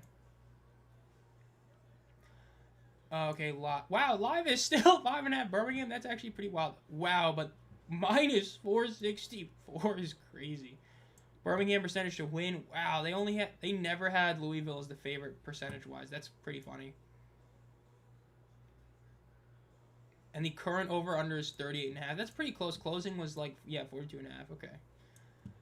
Let's go back to the feed right there. There we go. Been playing for a little bit. They're giving him more than like a few. My phone died when Kings QB got tackled at the 1. How did they not score? Okay, so like literally like the play after they ran it up the middle and it got punched out. Keava Tizzino ended up punching it right out. Beautiful defensive play and caused the fumble. Birmingham got it. Birmingham then almost immediately gave the ball back in the end zone with a bad snap and bad catch by Matt Corral. But in the end, they were able to pick it up, and so they ended up going to half 9-7.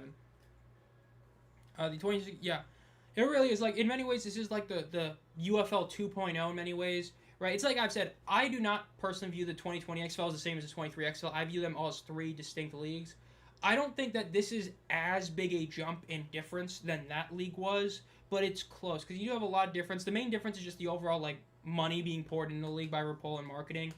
Because like I joked about, like 1 month, like November had more marketing for this league than the previous 2 years combined, which is hilarious. But yeah. Mascot we haven't seen.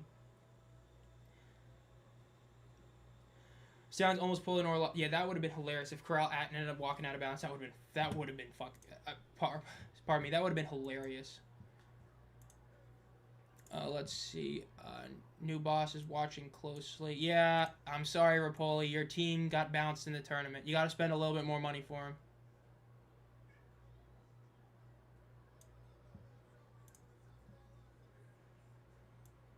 Ain't no way.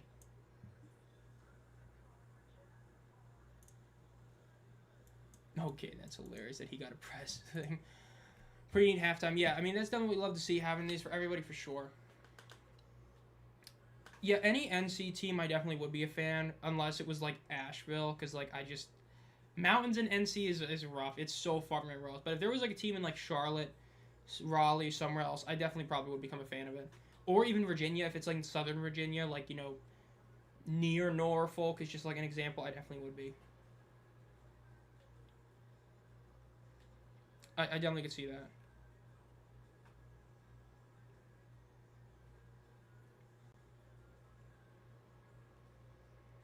I could see that. Yeah, I'm just trying to talk to somebody that needs to get something.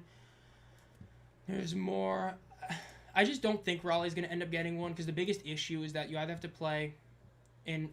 Yeah, because Amir ended up posting like the score of 6-7 at one point, but like you don't really have a truly great place to play here. You'd have to play in Charlotte, and even Charlotte, I'm pretty sure they don't have their own stadium, if I remember correctly. So they don't have a really like a perfect sort of stadium to play at because Carter Finley's like a little too big for the UFL. It's like 40K. So they have that issue. Hey, hopefully we get the Panthers back. That we would love to see them get brought back, but we'll see at some point. You never know.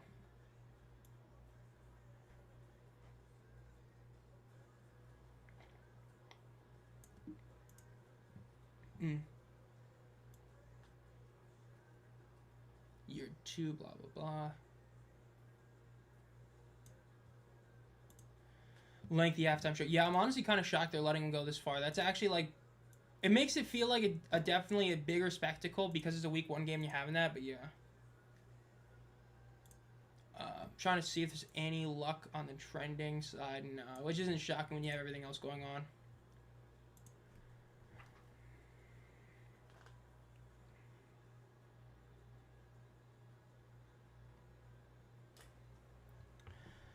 Do you think having most UFL teams and MLS stadiums, soccer stadiums in general is a good idea? It is, until the league gets bigger. At the end of the day, it's one of those things where, like, unless you are getting 25,000+ people at a game, you don't want to be playing in these massive stadiums that just looks terrible. Because if you only have, like, 10,000 people show up, even 15,000 show up in a huge place, it just doesn't really look great. And so it's just rough. I definitely can. My TV is in a very awkward position for this one, for sure. Yeah, it really is giving us some good vibes. Again, like, seeing this actually gone for a while, I definitely love to see that. Hashtag DC Defenders, love to see that. It'll be interesting to see if anyone gets an even longer one, because this is definitely going on for, like, a little over 10 minutes. It's almost like a 15-minute long, which is definitely pretty wild. James Larson saying this is a top 3 atmosphere he's ever been to.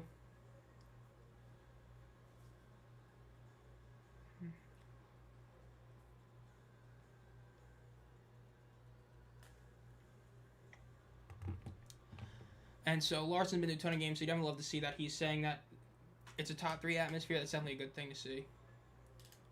And it looks like that's the end of the performance, so we should be starting the second half pretty soon. Refresh that. Oh, nothing yet. Okay. Ooh, maybe one more song? Looks like one more at least. Yeah, it looks like there's another one. They literally just telling him go as long as you want.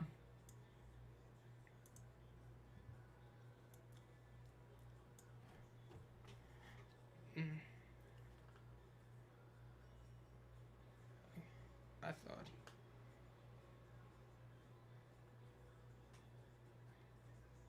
Podcast he has. Okay, like I said, you should be potentially expecting another article from me to be posted on AFN later today. That's who I'm talking to. So I should be having another article posted today on AFN.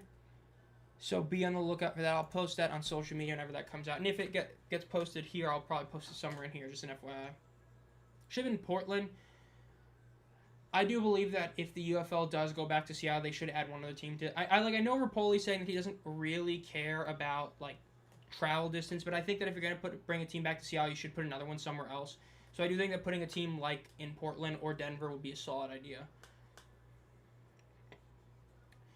With Orlando, with who owns this league, it's actually the most slam dunk, which is hilarious because I agree. I think it is. And in a vacuum, it's the weirdest of the three.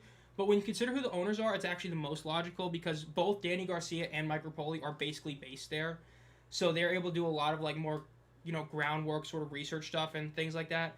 And the bigger thing is the fact that they didn't go to Camping World. Camping World Stadium is a death trap in the spring and summer. But the fact they were able to get into Inter & Co. meant they didn't have a lot of those issues. And there has been like decent attendance in the past with the Apollos, even a couple good Guardians games, even though the overall Guardians was weak, you had a couple good ones there.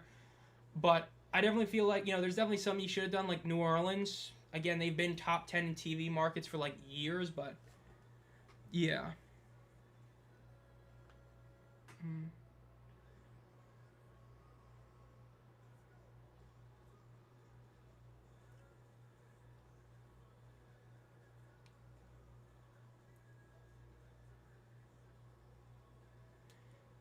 Thumbs up. Yeah, by 9:30.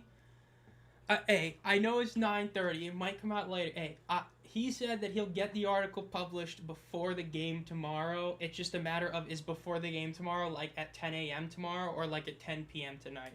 Because, obviously he's watching the game here, so it's like, he's got to pay attention to this one. So, like I said, it's going to be nice. At the moment, don't expect the shorts I was able to put out. At the moment, doesn't look like that's going to be happening.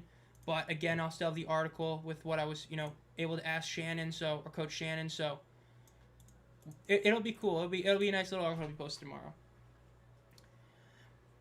Yeah, I think that ideally to me, if it was me, I would do the Panthers and the Breakers. That's what I would do, and then do Seattle and or Denver, Portland, like one of those two plus Seattle, just because it's expanding slowly outward.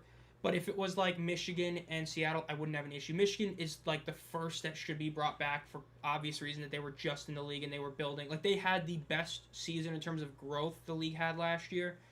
But we'll have to wait and see about that. Yeah, this was decent. It's definitely closer to that. It was solid. Definitely went on longer than I expected, which is a good thing that it did. So, pretty nice. Arizona, yeah, hey. I know it ain't gonna happen, but we need to bring back the hot shots. Bring back those green jerseys. The hot shots, man. W. Love that. AAF, man. I was an AAF guy. Unlike Michigan's. Yeah, Michigan's cooked. Memphis. Memphis is cooked, probably. Hate to say it, but yeah. They're cooked. They've had a ton of chances, and they're definitely cooked.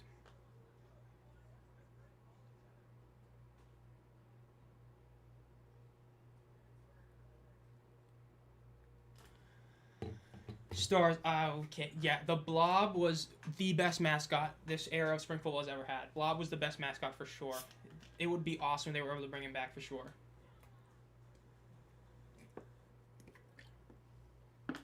Only issue is obviously like Michigan is. It's hilarious because like the one thing I'm worried about with those markets we are mentioning is the vocal minority. The vocal minority is the people that say like the UFL shouldn't go to a NFL market. Which, as you all know, I'm on record saying that I could care less if you have 85 professional teams or if you have 0. If your fans are going to support the team, that's what I care about. Michigan, and even though they never played in New Orleans based on TV ratings, New Orleans have both proven, and Seattle, they will care about the team. That's what I care about. Memphis doesn't have a pro sports team. Football, they obviously have the Grizzlies. They don't have a pro football team yet. They didn't really support the team that well. So I'm on record believing that that's how I view it, is that if you're going to support the team, you deserve a city. So that's why I would say, New Orleans, Seattle, Michigan deserve to have their teams or teams back for sure.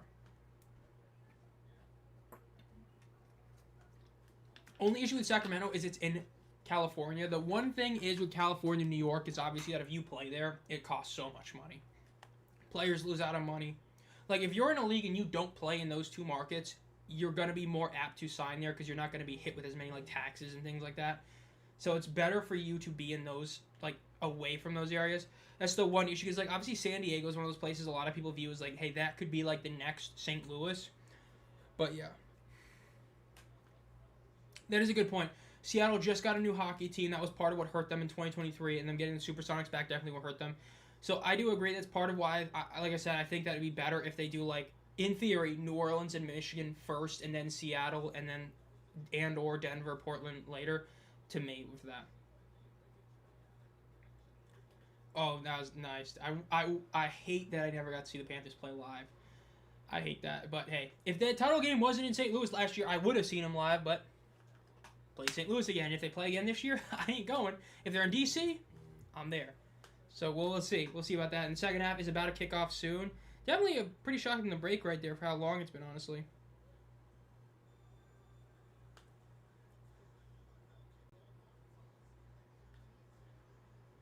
New rules. Yeah, show notes. Bring back the Wildcats. If they're not in LA, I'd agree. If it's in LA, nah, they can stay gone. But if they bring them back somewhere else, they had some nice unis. That logo was pretty nice, and it could work with another city abbreviation. Wildcats is a good one. And Dragons. I'm not a Sea Dragons guy. I am a Dragons guy. I love that Dragons logo, and I love those color schemes. That 2020 iteration, man, great team. Hey, I mean, the first half was great. I mean, this is one of those games where even though it's like a lower scoring game, it is still a very, very good game. Like, this is one of those games that's 9-7 that is insane. You've had a lot of things actually going on, a lot of action. It just definitely looks really solid. Why is Mike Trout trending? Did he get hurt again already?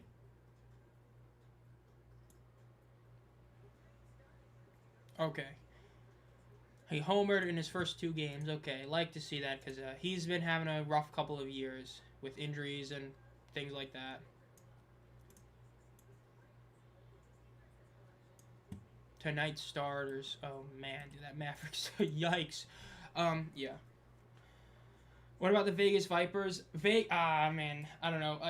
The Vipers just have that stigma with Cashman Field, right? That was what it was, which was just like. that's one issue I had with them. Guardians, man. If it wasn't for the New York issue, I'd definitely be down for that. The Guardians, because, I mean, especially with them going with the Storm, like, it's made a lot of people think, like, maybe they're thinking about bringing back the New York Guardians at some point. You never know. Hey, at least the 23 team was able to make the playoffs. You know, even though they got bounced by DC, at least they made it there. Remember the Roughnecks used to play at Rice Stadium?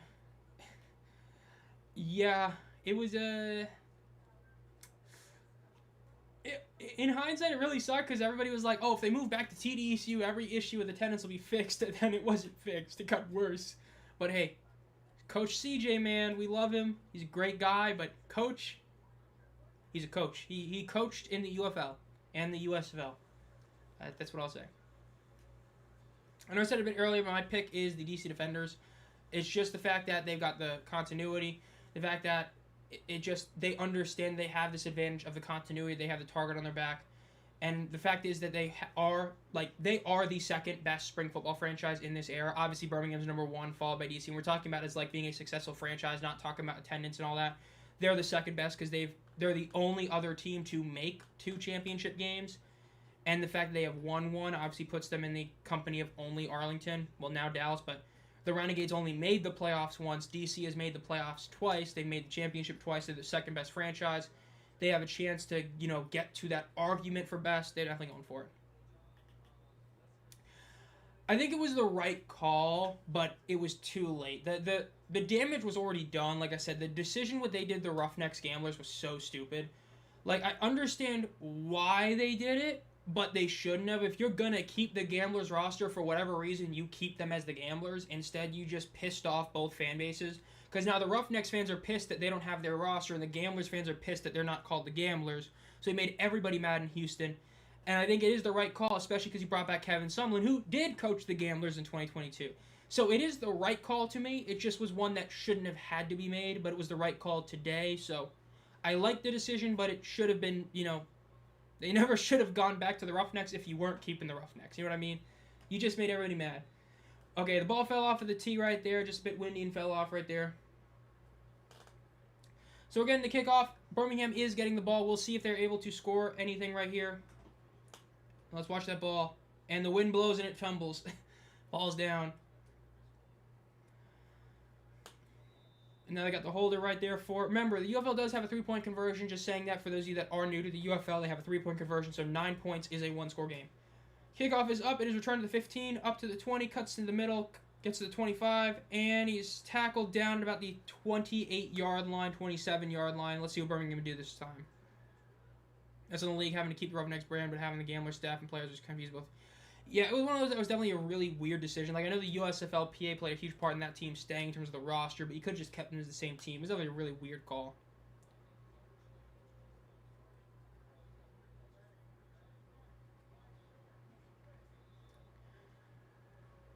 Let's see what they can do here. Birmingham, it is they're in shotgun.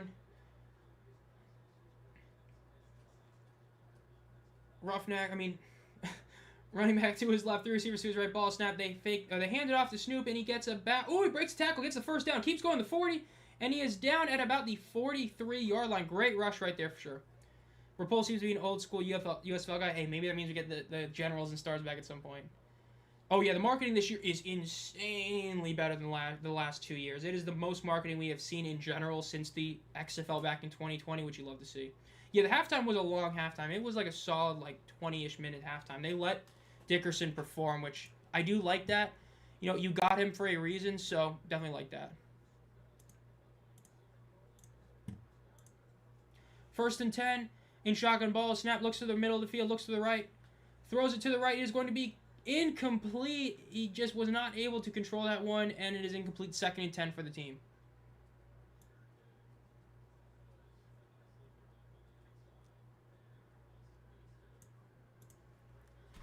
That was the main issue, the marketing. Glad they're slowly making the steps to fix it. Do you think the Battlehawks can finally win a playoff game this year? I do think they can, because of the fact I think that it's one of those things where you have a new head coach that I think can do it, and you have an awesome defensive coordinator. Like, Donnie Abraham was great, but you have Corey Chamberlain now. Like, you somehow upgraded from Donnie Abraham, which is insane that you pulled it off. Ball is snapped. They hand it off and fake the throw, and it's going to be about a 7-yard gain. Depending where they spot him, they might give him an 8th, but it's about a 7-yard gain. So I do think they can. The issue, I think, for them is making the playoffs. Like, I feel like they're going to have a harder time making the playoffs than winning a playoff game if they make it, just based on their new head coach and some of their roster stuff. But I do think that they can win a playoff game this year. I have them getting bounced in the first round of the playoffs again, but I do believe they can win a playoff game this year. And I think they have, to me, I see more worlds where they win a playoff game than the Storm do, if that means anything. DBs are either Hall of Fame or looking like 3rd and 4 for Birmingham. They have not crossed the 50 yet, so they still can punt. And they catch it for a first down. Was that Mickens again? That was Jaden Mickens again. First down for Birmingham. Love to see it. I'm pretty sure this, at least I think this is like the same score bug from last year. I might be wrong, but I think this is still the same one they've had the last couple of years. As a Defenders fan, I can't stand the Battle Chickens. I knew Jersey's in right back on day one. New Jersey Generals, man. You had your Herschel Walker, your Brian Sipe. You almost had Jim Kelly if they played that 86 season. Would have been insane. Doug Flutie. Ball is snapped. They hand it off. Runs up the middle, and he's getting tackled immediately line of scrimmage. And they might give him like a poverty half yard on that play. So we'll see. Probably used the possession catch. Yeah, he held X, caught that one. When you never gave your... Hey, I still stand by regular season. He was overrated as hell last year. Like, he was not MVP level regular season. Championship game. That is one of the 5 greatest performances I've ever seen a quarterback have at a specific level of football. Unfathomable. Never made a bad throw. Regular season, he made so many bad throws. But that championship game, insane. Ball is snapped. They hand it off to Mickens, or a screen pass to Mickens. It's going to be about a 4.5-yard loss for them right there with forward progress. Bad play for Birmingham right there. 3rd down. Like, the thing is, like, during the regular... during the regular season, he made so many, like, deep throws that were just, like, egregiously off. But that championship game, man, that was such a good game. Every throw was just great. I think he had like a 75 completion percentage, and a ton of those were deep shots. To returning Ty Scott, Chris Roll, and Cornell Powell. Just an insane performance by him. Even ran the ball well. But regular season, bit overrated. Ball is snapped. Crowd looks to the middle of the field, throws it. It is going to be caught for a first down at the 30-yard line by Jaden Mickens again. Incredible. And that was huge. Because remember, even though they were past the 50, they had already crossed it, so they would not have been able to punt if he had missed that catch right there. It is crazy that McCarron's a head coach. I mean, he literally went from being like a top 5 QB in 2023 and 4 to being a head coach to the Stallions in 2026. That is definitely crazy. You do love to see that. Yeah, that was a great play right there. Yeah, I mean, that would have been crazy if they had missed that throw because they would have had to go for it or kick the field goal there, which would have been insane. Ball is snapped. They hand it off, and he cuts in the middle, and he gets about 4 yards, still on his feet, gets about 5. 1 more, 2 more. It's about a 7-yard rush. He ended up gaining about 3 extra yards he really shouldn't have. John Ross, I think, has 1 reception so far. Laviska Shenault, I do not believe, has anything. We can check that. Box score. Laviska Shenault, nope. And John Ross, yes. John Ross has 2 receptions for 23 yards on his 2 targets. Which I am a bit shocked that Laviska Shenault hasn't done anything. That's a bit shocking. I will say that. 2nd and 3 for the Birmingham Stallions. 2 receivers to the right, 1 to the left. Ball is snapped. They fake the handoff. Ooh, not throwing holding flag. Throws to the right. It is caught. And it is a first down. There is the flag. He keeps going up to the 15, up to the 10, up to the 5.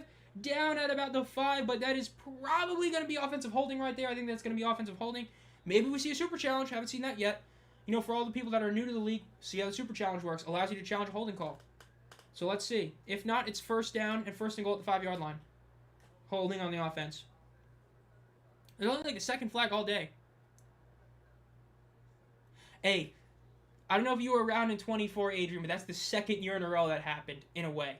Because in 2024, I had the Panthers and the Brahmas as my 2 worst teams in the league. And they ended up finishing as the 2nd and 3rd best team in the league. So, if you're like a Storm, Renegades, or a Kings fan, and you saw me put your team in the bottom 3, you should be like super happy. Because historically, my worst team in week 1 ends up being like a top 3 team in the league. Because I never forget, me putting the Brahmas, I said the Panthers and Brahmas will be 2-8. And they ended up making the championship game and making it to the UFL title game. Ball is snapped. Corral throws it to the left. It is going to be incomplete. A bit of a wild, not a wild throw, but just not a perfect throw. Going to be 3rd and 13 for Birmingham. It's so much better when you can also trust the ground game. Yeah, I mean, Deion Jackson was great for that team last year, and it's great that they got him back. Yeah, I did have the jinxing powers, for sure. Let's see, 3rd and 13 for Birmingham. 9 minutes left in the 3rd quarter.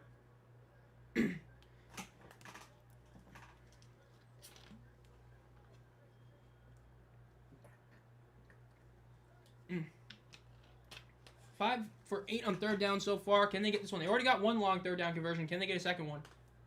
2 seconds left. Ball snapped. Looks to the middle of the field. Looks to the right. Holds it. He's running for it. Might throw it. And he's going to go for... Oh, it's a fumble. Huge hit, and it's a fumble. Birmingham recovers it. That was an insane hit right there. Corral was indecisive. Didn't know if he was going to throw it or run for it. Ended up going for it. Got smacked. And it's a fumble, but Birmingham gets the ball. They will be attempting a field goal. Oh, that's an insane... Man, that was just a great tackle. It wasn't as insane. And the slow motion replay didn't look as insane, but that was a great tackle right there. Beautiful, picture-perfect tackle. 1,000,000,000% legal, led with his shoulder. Great hit right there. Who would win between 24 show... Ooh. Man, you put a gun to my head. I don't know if I could even... I'd have to go with the 2024 Showboats because they... Starting lineup, they still had some good talent. And they at least won, like, 2 games against the Roughnecks. I mean, the 2022 Maulers only got the 1, so I'd have to go with the Showboats. Because, I mean, Kirby Wilson is the head coach of the Maulers. I got to go with the Showboats. Ball is snapped. They throw it over the middle. It is caught. And he gets to the 30. Again, they had to do something because you already crossed the 50. You couldn't punt. They don't trust their kicker fully, so they didn't want to kick it. They just did that. That is not a true arm punt, but essentially we're going to see that a lot this year, where that's a play call that the entire point of it is to make it to where they're not getting the ball at like the 40-yard line. So, yeah. Definitely a call of all time. You know, you wish you'd have a kicker that could kick that kind of field goal, but especially with the Knights have, yeah. Low-key, no. Like, I know obviously a lot of people will say, you know, UFL versus NFL. Even if you eliminate that, the one thing is that 2017 Browns team, they were bad, but they weren't as bad as the record shows. Their record, they were a decent team. Like, they got to overtime against that Brett Hundley Packers team. You know, if their receiver didn't drop that ball that was literally thrown right here, going 2 miles an hour, they could have beat the Steelers. That was for 0-17 standards, that was a good team. For 0-17 standards. What was that trash-ass call? That's just because of the fact of the rule where you can't punt past the 50. The way they viewed it is they viewed that their kicker, they can't trust him to make that kick from that distance. And so they would rather do a play that's going to get like 5 to 10 yards to essentially be like a mini punt, essentially, to where instead of them getting the ball at the 40-yard line, they get it at like the 30-yard line. Definitely a weird call, but sometimes you got to do what you got to do with the weird rule changes. But yeah, definitely something else. Excuse me. Just can't win. Stacked is a little bit of a stretch, but they've had some good roster. I mean, you had Myles Garrett for now almost a decade. He's been great almost his entire career. You've had a couple of years with a really solid receiving game. You had Baker back when he was still solid. I mean, people like to act like he was terrible on the Browns. I mean, he was a Rookie of the Year. He was still he won Rookie of the Year, I believe, over Saquon, and had a couple really solid years. But yeah, you've had a lot of bad coaches. I mean, when Hugh Jackson is arguably not your worst coach because you then immediately had Freddie Kitchens, yikes! And now you got rid of Kevin Stefanski. And it's, you know, the truthers say he was a bad coach, even though he took a Browns team to the playoffs twice that had no business being there for, like, either time, especially that second one. But, yeah. Yeah, it's a good call. I forgot about him. Denzel Ward, incredible cornerback. Definitely one of those guys where if he played anywhere else, he'd be viewed as so much better. Kings have some ballers in that secondary. They're looking like a pretty solid team for sure. Michigan waxing Bama now. Okay, good. At least one of my two eliminator picks last. I don't remember who I picked the other one. Looked like he got killed. Kings need to run the ball. I will say, I am shocked that Michael Hires is the backup. I was expecting El Gersma to be a backup. If El Gersma was the backup, I would debate putting in El Gersma at this point just to see what you have in him. But with Hires, I don't know. I know I'm late, but I didn't like the halftime show. Not a country guy, and I haven't been to any second half so far. I haven't seen any yet. Deep ball, and oh, Davidson dropped it again. Oh, it was a deep shot, but another drop for Davidson. Yeah, Birmingham just had a long drive right there. Yeah, I mean, I'm not a country guy either, but there's definitely a good performance in terms of, like, being a long performance, solid one. Just, you know, not a country guy either, but that was almost a great play. There was a bit, you know, the DB was able to get his hand in it, but yeah. Happens game 2 with Dallas. Sitting Perez. Technically, that's game 3, I believe. I believe that's tomorrow's afternoon's game, because first you have the DC versus St. Louis game. But yeah, that's going to be an interesting one with no Salcanella for sure. Nick Chubb had some great years there. Ball is snapped, and he throws it deep to the left. Another deep shot, and it is caught this time at about the 25-yard line. Huge play for Louisville. Insane. That's another, like, solid 50-yard play right there. Longest play of the game, if I'm not mistaken, right there for him. Insane. Look at this. They literally just went right back-to-back to throw it. That's insane. Just back-to-back deep shots, because why not? Oh, it's beautiful. Black with a 45-yard reception. Okay. Do you still view the 2026 UFL the same era? I personally do. I think it is still the same era. Ball is snapped. They throw it deep to the right. And it is incomplete. Overthrow, incomplete. No flag. I do still view it the same way. It's just the most marketing we've had. But in terms of being the same league it is. Like, the way I view it is the level of talent you have in a lot of that. And it's still the same. Like, the 2019 and 2020 XFL and AAF is its own era to me. Because that was the pre-pandemic era. That was back when spring football was very much new to people. And this era is its own. You could debate the 2024 UFL to now with its own era between the USL and XFL, but I think of it all as one total era to me. Because, like, the league recognizes the Stallions as 3-time champions, just not 3-time UFL champions. That's how I view it. They run in second down, only get about a yard, so it's going to be a pretty long third down here. We'll see if they can get it. At worst, they can kick a field goal and try to get the lead here. First flight to China after this game. Great weekend of UFL. Man, this is a great game. If this is the first game, it can be definitely great. This time I might switch up their home uniforms. Yeah, I did hear that too. It'll be interesting to see if that does end up being true, and it will be interesting to see if we end up getting like an alternate game where they use the gold ones anyway, but we'll see. 3rd and 8, ball snap. They throw it to the left. It is going to be caught out of bounds about 3 yards shy of the first down markers. I know some people would say go for it. If I'm going to be real, I kick it here. You have the advantage of the fact that Birmingham missed that extra point. I would kick this, get the lead. You are up 10-9. It is clear that you are going to be trying to just win a lower scoring game. I agree. Kick the field goal. Take your 3 points. We've seen historically that teams that don't kick it almost always end up kicking themselves because they're like, damn, we should have taken the points. We'll see. Kings defense is definitely looking really solid this game, that's for sure. So Tanner Brown is kicking. This is his first attempt of the game. Like, first field goal, obviously, kicked the extra point. So see if they can make this one. Shorter kick. This should be a gimme, but we already saw somebody miss the extra point, so we'll see. 37-yard kick, a little bit longer than a traditional extra point. Kick is up, and it is beautiful. It is good. Louisville with the lead, 10-9, with 4 minutes and 51 seconds left in the third quarter. We'll play spring football Olympics. That's gonna be very interesting to see how they end up doing that Olympic team if they do end up just doing just do NFL guys, just do flag football guys. It's gonna be very interesting. Has me rooting for the Kings. He's made some awesome throws. He's definitely looking pretty solid, especially because he's one of those guys that if you've been around the UFL, like if you've been around the UFL for years, like you remember his name because he was the first overall pick in the draft back in 24. So yeah. Yeah, I mean, an extra point's only a 33-yard field goal. Like, it's why, like, I'm on record my opinion video last year. I believe that this league, 1,000,000,000% needs to have a 1-point extra kick. A 1-point field goal extra point. But I also am on record saying it should be a minimum of 40, but I picked like 45 yards to make it a debate whether or not you should kick it or go for 2. 33 yards is just... I can't get field goals hard. But I think that it should be deeper. I think it should be deeper than the NFL's one. They went with the 33. You know, it is what it is. Yeah, especially when you consider the fact they've had Harrison Mevis and Brandon Aubrey as 2 of their pass kickers, and they're both in the NFL now.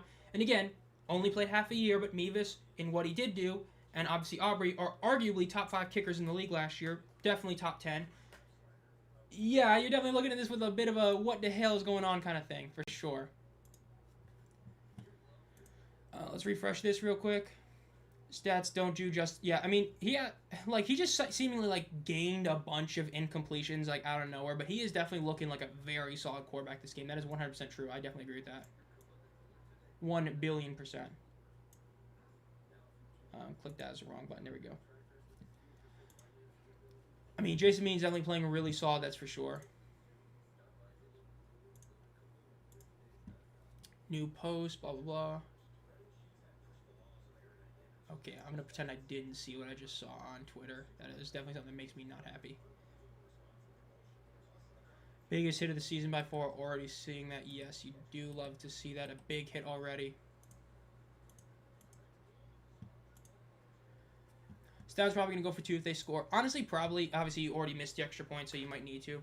Most interesting, 10-9. Yeah, because, I mean, wasn't literally the Renegade Stallions game last year 10-9, or it was like 12-11 or something like that? That really bad game that ended with the false start play, where for those of you who didn't see it, what ended up happening is, I'll say after this, ball snap, caught at the 20, up to the 25, cuts to the right, gets to the 30, and is down to the 35, where Birmingham threw an interception, which was a game-losing interception, just to challenge that they went on a false start, to then penalize themselves to get a repeat of a down, and then they ended up getting it. I just saw Sami Zayn is the U.S. title winner, or won the U.S. title on SmackDown. Not happy, but it is what it is. You know, we're watching some UFL, baby. Yeah, they really have. Dating back to 2024 as well. 2024, and they lost like 3 games to last-second field goals. It's like, man. I am a bit shocked that he's not starting. Ball is snapped. Quick throw to the left. It is caught. Up to the 40. First down after the major juke move. Another juke. Great plays. He keeps going. There's a flag. Gets to the 50. He gets to the 40. The 35. The 30. And he, oh my God, and he finally gets tackled. I really hope this isn't on the offense because that was such a good run after catch. I'm much more surprised that he's not starting than DTR. I'm not super shocked DTR isn't starting. Perez is shocking, but at least he is expected to play, so yeah.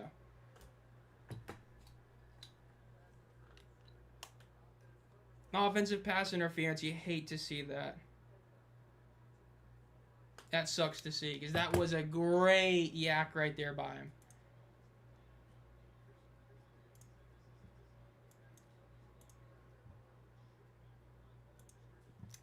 There's a lot of other guys that should have won it. Yes, John Ross making that incredible play, and it didn't even matter. That definitely sucks. That was such a great play, and it doesn't even matter. Like, that's insane. That they're just re-showing those jukes. I mean, oh my God. 1st and 20 for the Stallions. Let's see what they can do here. 4.5 minutes left in the third quarter. Last minute went by really slow.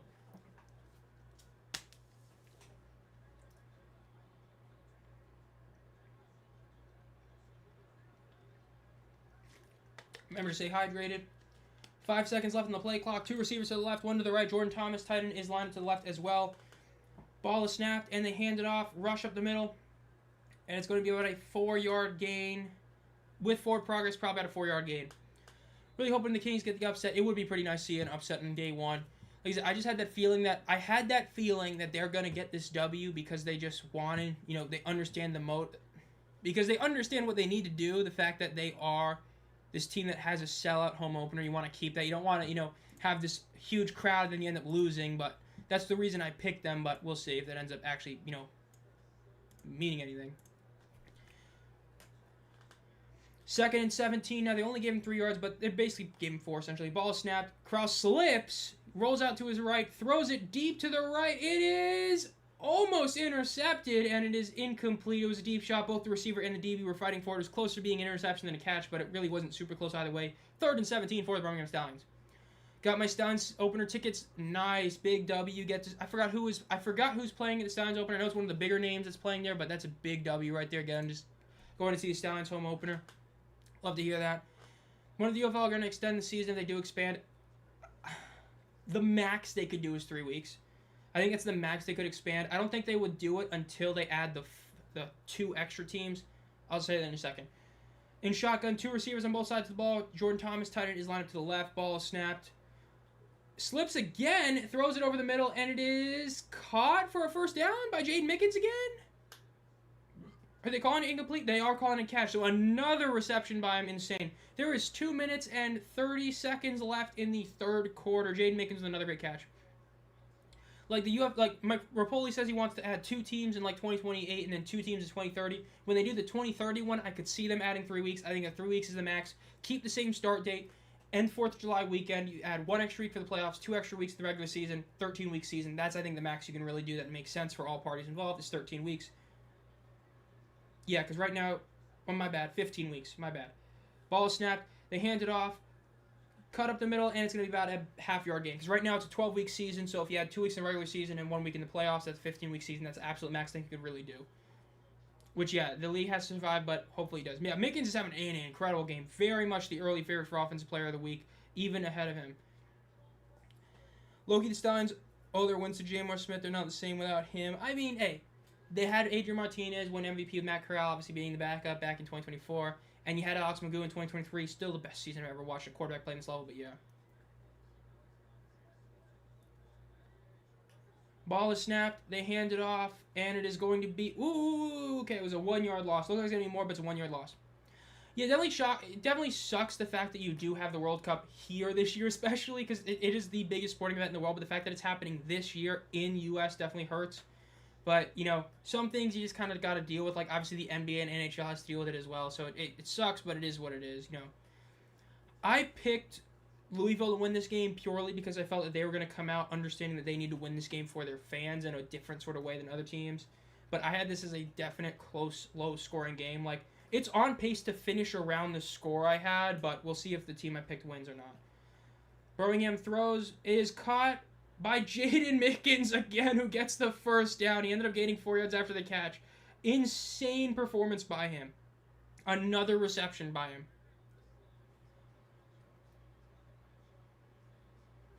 Kings might need to work on their defense. I mean, hey, the defense is still looking really solid. They just, hey, we saw this some last time as well, but yeah.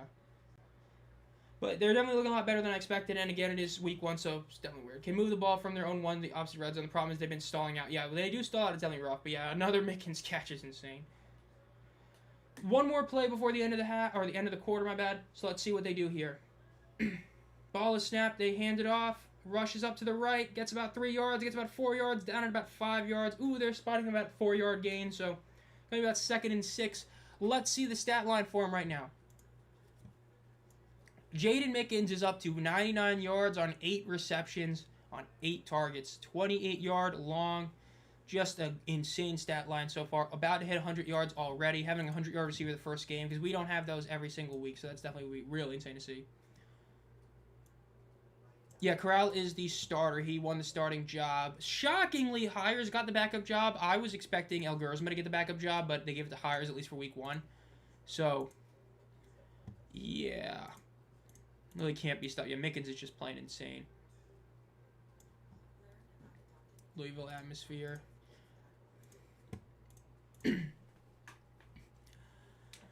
Mickens,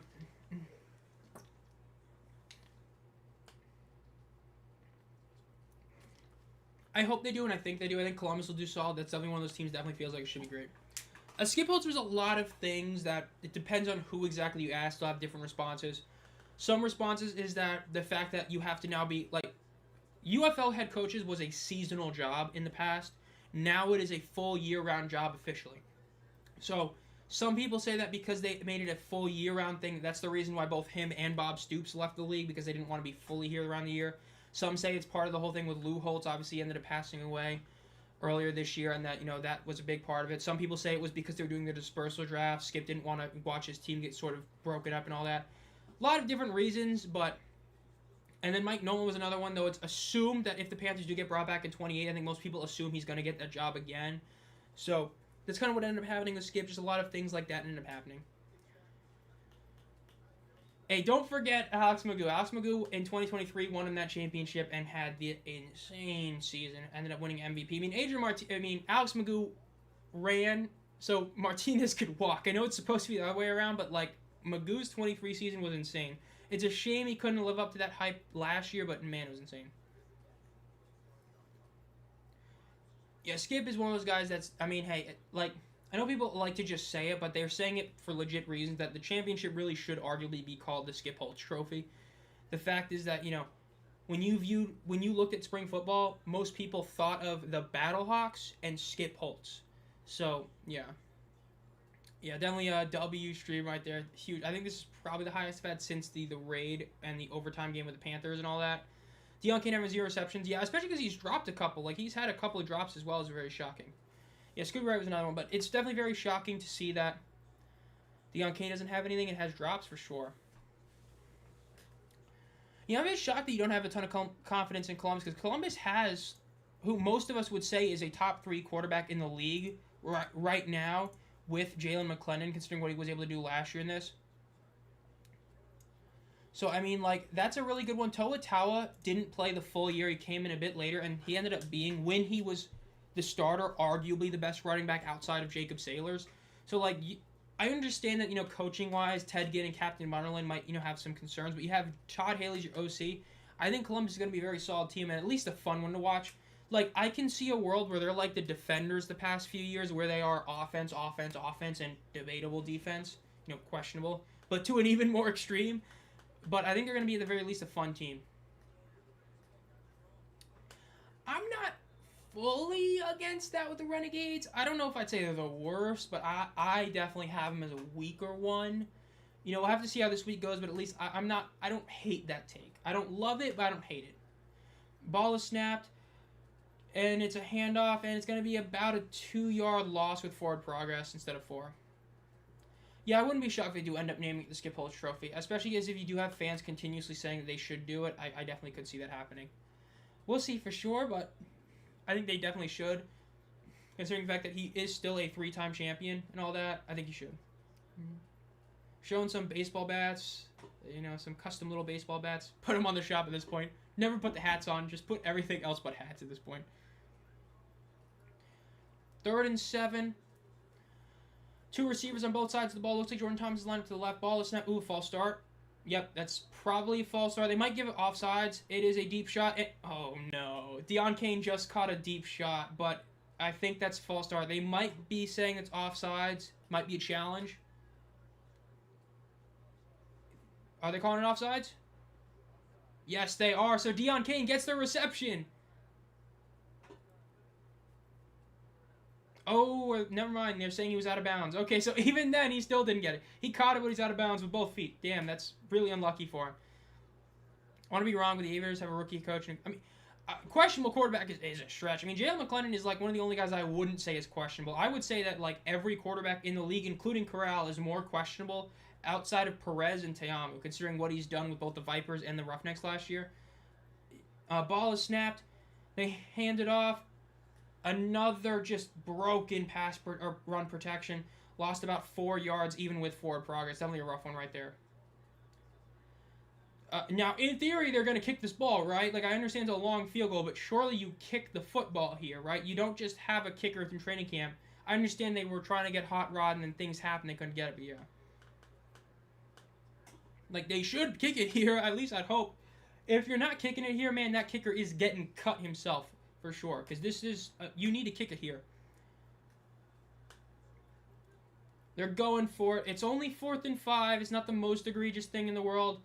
Ball is snapped. Throw it. And it is caught by Mickens, but he is well short of the first down. I'm not a huge fan of that. I think we're seeing the one big issue that I met. Again, if you've been here for the whole time, you know what I've said, and if you watch my videos in the past, you know what I said. Big question marks in this coaching staff. That play call, the lack of trust in your kicker. Louisville gets the ball again at decent field position. Not insane, but still decent field position. They are only about like 25 yards out of field goal range. Why didn't they kick the field goal? Number one, their kicker has been playing bad today. He ended up, he missed an extra point and he had a kick blocked.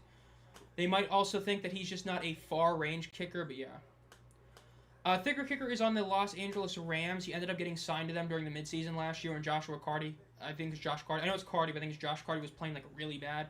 Mevis ended up coming in. He made like all but like one kick. He was incredible for the team, and so he's there now. Second kicker to go from there, but yeah.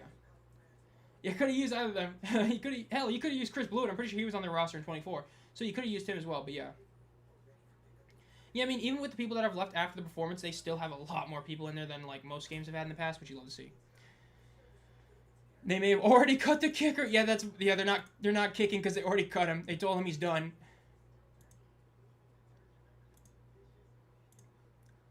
So far, speaking of attendance, so far not seeing anything again.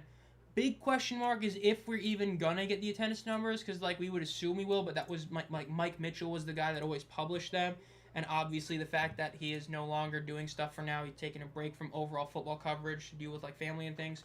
So we'll see, but yeah. I remember when JM backed up for my defenders, he didn't do much. Well, I mean, he didn't really do much because they never really gave him a chance. I mean, the only time he ended up playing was like when Teama got hurt back in 2024. Because you got to think about it like this, right? 2023, he outplayed Luis Perez on the Vipers, right? When Perez got traded, he had that incredible playoff run. But purely Vipers, McClendon ended up performing better than Perez did for that team. And then last year, between their three quarterbacks of Henderson, Anthony Brown, and Jalen McClendon, McClendon was the best quarterback the team had last year. And from when he became the starter until the end of the season, he was debatably like a top 4 or 5 quarterback. Obviously, you had Perkins at 1. Then you had, Perez was still up there, and you had Teamo, but he was arguably the first best quarterback last year. So, then we saw one. The Panthers had a good game against the Rams. I got to see Bryce step it up. Like, Bryce got so much love for having 2 really good games against the Rams and against the Falcons. But I need to see consistency with him. I just want to see him be consistently solid, not like either really bad or really good. You know what I mean? Is the Louisville Kings a new team? Yes, they used to be the Memphis Showboats last year. Ball is snapped. Bean is rolling back to the 20. He throws a deep shot from where he was. Oh, it was almost intercepted, but he ended up catching it up to the 30-yard line, down at the 30. Insane. That was an interception. The receiver just took it right out of his hands. Insane play by the Kings. Instead of losing potentially 10, 15 yards on a sack, he ends up making a huge play. Oh, that's a great play right there. Insane play. And was that Winstead? Yes, Isaiah Winstead with a great play. Insane. Let's see. In shotgun, ball is snapped at the 31-yard line. Throws it over the middle. It is caught. Oh, incomplete. He got hit both top or high and low. Incomplete. Looks like they're going to be sending out some medical for him. I know we already had a guy come out for injury, but it looks like we have the first big injury of the day right now. I think that's Winstead again. In terms of phenom, we did see Jalen Morton, get signed with, I believe it was the Columbus Aviators. He had a great season last year. He had been in the Stallions before, but he did that. So you definitely see that happen a little bit for sure. I wish you could find the stream on my websites. I don't want to watch. Websites don't have it. I want to watch this game. Do you have basic antenna? Because you have basic antenna cable and all that. You can watch it on Fox. Megatron looking play. Louisville is indeed now new. Let's see. Any biggest hit of the 25 season. 13 new posts.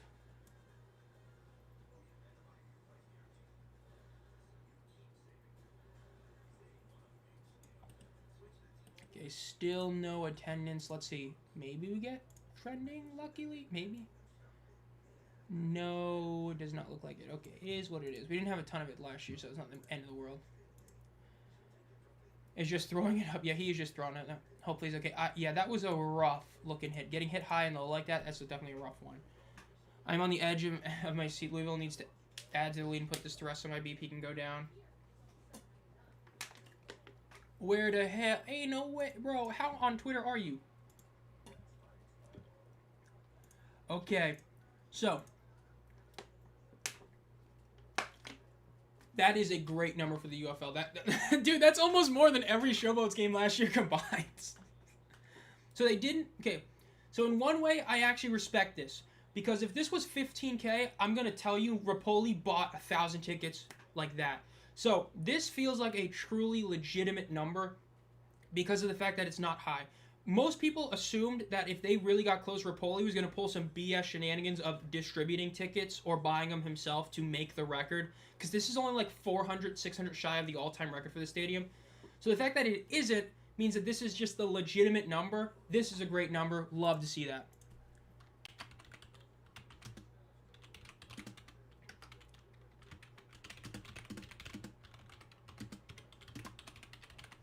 And it is funny to know that Yasmin Larson took that, but yeah. So, 100%, that is a huge first number to see this year. Love to see that. 14K, awesome.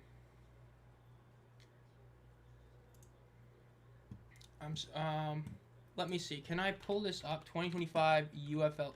Do I really? Okay, I'm about to say if I didn't have it saved. Attendance. Oh my, yeah, the Showboats last year in total had just under 20K. This is literally within like 6,000 of their attendance last year. To put this in perspective, this number, not counting St. Louis, this number last year would have been the fourth highest number of the entire season, not counting St. Louis. Only the first San Antonio game, the last Michigan game, and the fourth DC game did better than this. That's insane. Ball is snapped. It is a wonky throw, and Davidson ends up catching it, and he ends up getting tackled for about a 1-yard loss. Not counting St. Louis, this would have been the fourth highest attended game last season. Oh man, thank G-Man with the 10 gifted. Massive thank you, G-Man. Big W. Again, G-Man, one of the guys that's been here almost every stream is here. Thank you, G-Man. Love to have the support. And it's great that we're in another season. Again, I do hope it's a success. This is a great number. This is a great way to start the season, and your Kings might get a W. I mean, I know you were a Showboats fan, so yikes last couple of years, but hey, maybe they get a big one. So big thank you for that.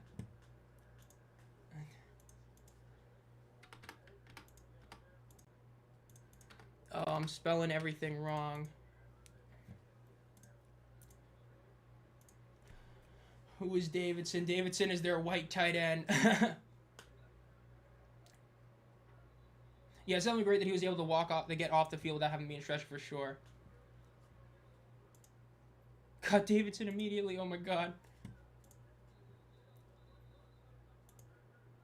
I just like my own tweet. That's so cringe. Neither. Okay.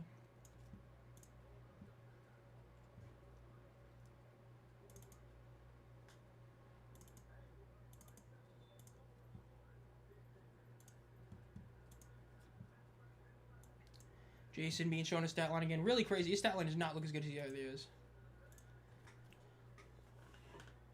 For 3rd and 10 for the Kings. Ball is snapped. Looks to the middle of the field. Looks to the right side of the field. Rolls out to his right. Keeps rolling out. Throws it over the middle. It is caught. Up to the 20, the 15, the 10. Down at the 10. Maybe they'll give him to the 9-yard line. First down, Louisville, with 11 minutes left in the game. Run Gold Rush. Now I'm hyped. I will say, I forgot how they have this. I will say, man, these top fan thing is pretty wild. I forgot about adding the top fans. That got you to number 1. I forgot they added that. 1,000,000,000% agree with that car. Kicker is, even in the NFL, one of the most underrated positions.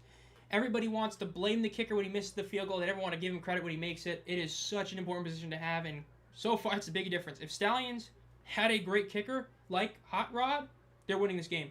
Ball is snapped. Bean looks in the middle of the field. throws it to the right. It is an overthrow and almost intercepted. Instead, it falls just on the ground. Second and goal for them. Lucky Jackson, the GOAT, 100%. He is having a great game. That was a great play by him right there. Kings, David. Oh, my God. Davidson at least... I mean, hey, technically made it... Wow, that's a good question. That's a tough one. That's a tough one for sure. These ponies can't handle the heat. The game is too close. Oh, my gosh. Why not run on first down? I don't feel at this point, especially, you should probably have, because, I mean, it looks like you just need to keep scoring. I mean, you got to keep scoring to win this game, so even taking a field goal is fine. And they run it on second down. They end up getting only 2 yards, but it would have been nice if you got that on first down. I know that some people disagree with this. Unless, that, like I said, I've always said this. If it's 4th and 1, and I mean like a legit 1, not like 1.5. If it's 1 yard or less, you always 1,000,000,000% go for it. If you can't get a yard, you don't deserve to win the game. Unless you are at 4th and 1 from this goal, I'm kicking the field goal. Take the 4-point lead. You've been stopping Birmingham all day. Trust your defense. Trust your offense in the next drive. That's what I would do. So I would kick this field goal if they don't get the touchdown here or don't get down to the 1 yard line. Ball is snapped, looks to the middle of the field, looks to the right, quick throws over the right, it is caught. And see, they are 2 yards short. I am kicking this. They are going to go for it. I would kick this. If you are 1 yard short, you go for it. This is, unless they give them a really generous spot, this is a 2-yard play. I would kick it. I think, are they really doing it? Are they really? Okay. Respect. I fully agree with this. If it was 1 yard, I would go for it. This is ultimate trust your defense. Your defense has been outplaying Birmingham all day. The fans definitely want you to get the touchdown. I'm not shocked. But you kick this field goal, you got a 4-point lead. If Birmingham scores the touchdown, think about it like this. If Birmingham scores the touchdown and they get the extra point, it's only a 3-point game. So then you can kick a field goal to tie it. If you miss this and they, let's say, go on a deep drive, you're cooked. Love this decision to kick it. Love this.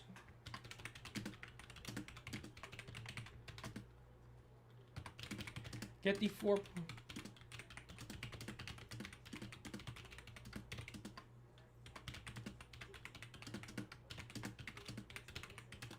point. It's a field goal game. That's a respectable call. That is what you love to see from a head coach making it's not the popular call, but it's the right call. You know what I mean? Like, that's the right call, is to kick that field goal. Because like I said, if Birmingham goes and scores a touchdown like that, or it takes forever, and they kick an extra point, it's only a 3-point game. So then it's a 3-point game, you only need a field goal. So I love that. That is what you love to see. So many times teams will just go for it and then ends up costing them. I like that call. Should have never put money on them.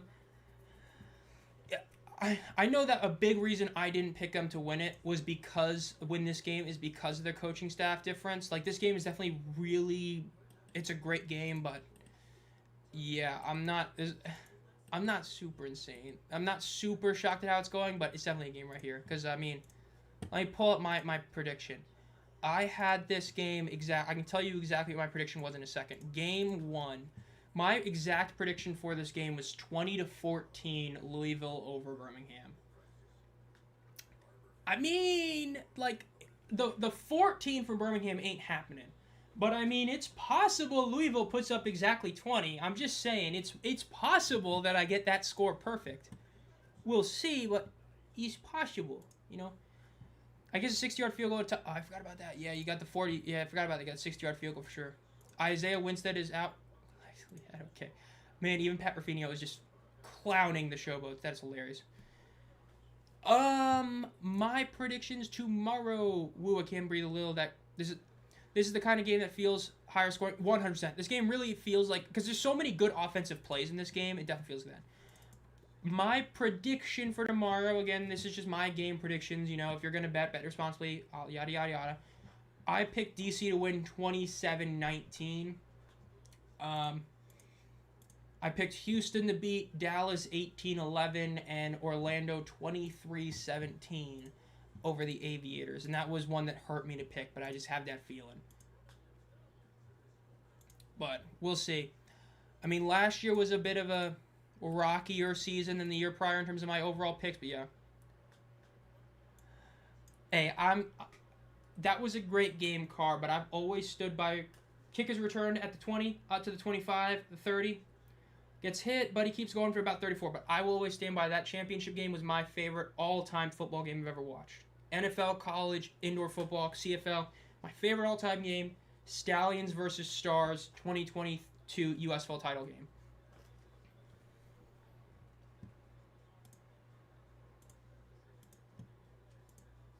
He tucked his own teammate.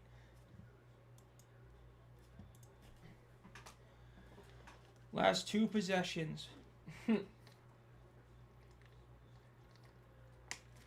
This feels like it really is. I mean, hell, hey, like I said, I don't remember if it was this. It was Houston. I said that for, but yeah, this really does feel like the DC game last year. Ball is snapped, about a 1-yard gain for Birmingham.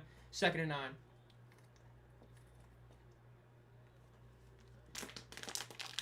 Put the kicker at quarterback. Okay, so at the... Bruh. Okay, can I get this? Yes, I can. Okay. At the moment, we do not know where the title game is. A lot of people theorize it's going to be in DC, but we said this last year. It's safe to say it's not going to be in St. Louis again after how bad it was both the past 2 years in terms of attendance.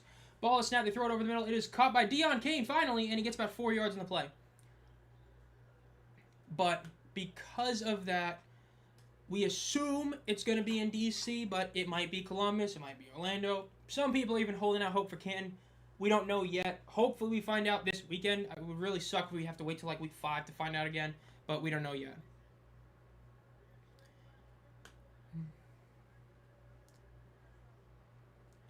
Someone asked about the best season opener. Okay, yeah. That's definitely the best one. That was an insane game. That was a awesome game. That is a great one pick. Ball is thrown, and it is Deon Cain again. He is up to the 49-yard line. Beautiful play by him right there. Deon Cain, a guy that is known to being a clutch player, obviously with championship game experience and all that, what he's done being like a title game MVP. Love to see that for sure.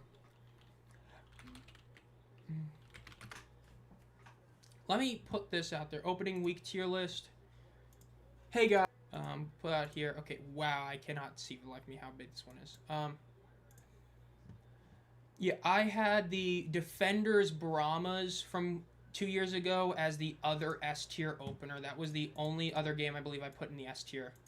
Yeah, so I view there's 2 S tier games. Handoff is about a 4-yard gain to the left, going to be out 2nd and 6.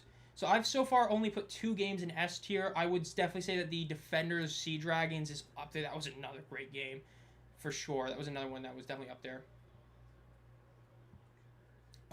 Look over here. Nice. 2nd and 7 for Birmingham. In shotgun, 3 receivers to the right, 2 to the left. Running back is also 2. Corrals left in the backfield with him. Ball is snapped. Looks in the middle of the field. Throws it deep to the left. It is tipped and incomplete. Once again, was thrown to Deon Cain. You think it should be in Canton? Should host the... I personally do. I loved Canton. Like, I went there, obviously, for the 23 USFL Championship game. One of the only 2 games I've been able to attend for the UFL or adjacent leagues. And it's a great one because it's a smaller stadium, but still a bigger one. It's like a 22,000-seat stadium, so it's not going to be one that you need, like, 40K to look good. You only need, like, 17K to show up. It's also the fact that, you know, you're at the Pro Football Hall of Fame. You're less than an hour away from, like, a bunch of big cities and stuff. I would love it to be in Canton again. I love it. The USFL also had an insane deal, but we'll see. 3rd and 7 for the Birmingham Stallions. And Corral's being pressured, rolls out to the right, he throws it, it is caught, and he gets the 1st down, so they are no longer able to kick the 4-point field goal. But, yeah. Yeah, I loved when I was able to go to Canton Mog Media. That was a great place to go. I went to the Rock and Roll Hall of Fame, went to, obviously, the Pro Football Hall of Fame was a great place. The stadium itself is a great place. It's a great stadium. Tom Benson is a beautiful stadium. I would definitely love for it to be back there. Ball is, okay, oh, they're showing the replay, yeah. Again, I'm not shocked like they weren't going to go for the 4-point field goal. I mean, the idea they were going to go for it with how the kicker's playing is a... Ball is snapped, they hand it off, and it is going to be... Wow, another bad run. It's going to be stopped right at the line of scrimmage. Good at tight end. They got Jordan Thomas still. Obviously, he's not like a Jay Sternberger over the middle, insane threat every play, but he is one of those guys that when you're throwing like those contested balls, he is going to catch them. Insanely good tight end for that way. And yes, Jaden Mickens, number 12, is having an absurd game for sure. The AAF name of the San Antonio Commanders. That's one of the reasons why I think why people hate that name. Also, it's because the commies. You can call them that because they're red and yellow and all that. But yeah, they should have stuck with the football team. They never should have gotten rid of the Redskins, but they should have stuck with the football team because people ended up actually liking that name, and then they went with the Commanders, and everybody hated it. Ball is snapped. They fake the handoff. It's a throw over the middle. Oh, it's an overthrown ball. It looked like, he did get kind of hit by the DB, but yeah. If you kick a 60-yard or farther field goal, it is worth 4 points in the UFL. That is one of the rules they implemented to try and increase the amount of kickers kicking long field goals. Considering the fact the UFL, again, currently the UFL has produced numerous great kickers in the NFL because right now an eighth of all starting kickers are from the UFL. Andre Schmidt, Jake Bates, Harrison Mevis, and Brandon Aubrey. So this was one of the things they did to try and add more kicks is to make it a 60-yard field goal. Is it worth 4 points? Ball is snapped. Looks to the right, throws it over the middle. It is going to be caught for a first down up to about the 23-yard line. If it is Cam, please have all the seats available. I do question about the seats not available in 22 USFL Championship. Yeah, I know it's definitely weird. They basically want you to have like everybody in a certain area so it looks good on TV. That's kind of the main reason for that. Like I know in the 23 championship when I went, like the 100s were fully packed on both sides, but like the upper area was like super open because of that. This year, Kick Surfer is actually from the 8-yard line. The 3-point conversion, because of the changes, they ended up moving it up to the 8-yard line, so it is no longer the 10-yard line for a 3-point conversion. It is up to the 8.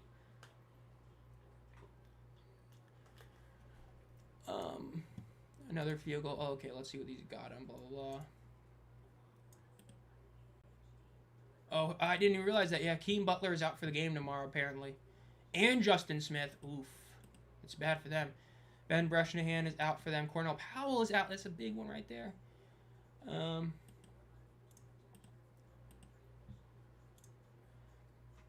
He just collapsed. That's definitely not what you want to see. I only saw him on the ground there. That's not what you want to see.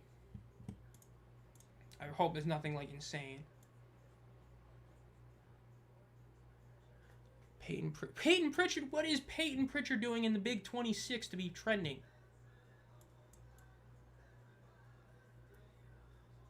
Oh, okay. I see why. Okay. I see why he's trending. I see why he's trending. But still, Peyton Pritchard trending in 26? Okay, we're having a laugh. But yeah, only 4 minutes left. Man, this is a great game. Like I said, I think this is probably going to go to my A tier. Again, for those of you that are new here, every year I do a updated power rankings for both the playoff games as well as the season opener games. This is probably going to the A tier. I don't think it's S tier worthy. I'm going to probably go back and rewatch some of the highlights and the game of the Defenders Brahmas because I know this ain't as good as the General Stallions. That's not because it's a bad game. That's because that game was insane. But this might be a borderline S tier one.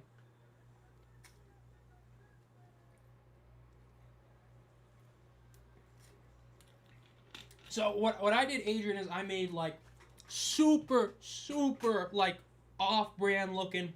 I put the whole schedule on like my editing thing, and I put X's and check marks for like every single game. That's how I came up with my season predictions. This was one of the like 2 games I had the Kings winning. I truly felt that this team was going to come out tonight and they were going to get this win for the sake of Louisville. And so I just was like, they're going to get this win. I think I had this win and one other one. Like, obviously, I'm not going to use that when I do all my game picks, but like that was how I made it. But I pretty much, from almost day one, always felt that Louisville was going to pull some magic out of their ass and end up winning this game. Even though I do still stand by that. Like, heading into the season, I thought they were going to be one of the worst teams in the league. But they're looking really solid today, so that might change for sure. Ball is snapped. They fake the handoff. It's a direct run by Corral. He gets to the right, gets to the 20, and he slides at about the 19-yard line. Not flying kick out by team. For those USFL and primetime XFL games sometimes, the Sea Dragons. Oh, the Lemons. Man, dude, people who didn't get into spring football for that, like you all know, I was a USFL guy more than XFL guy.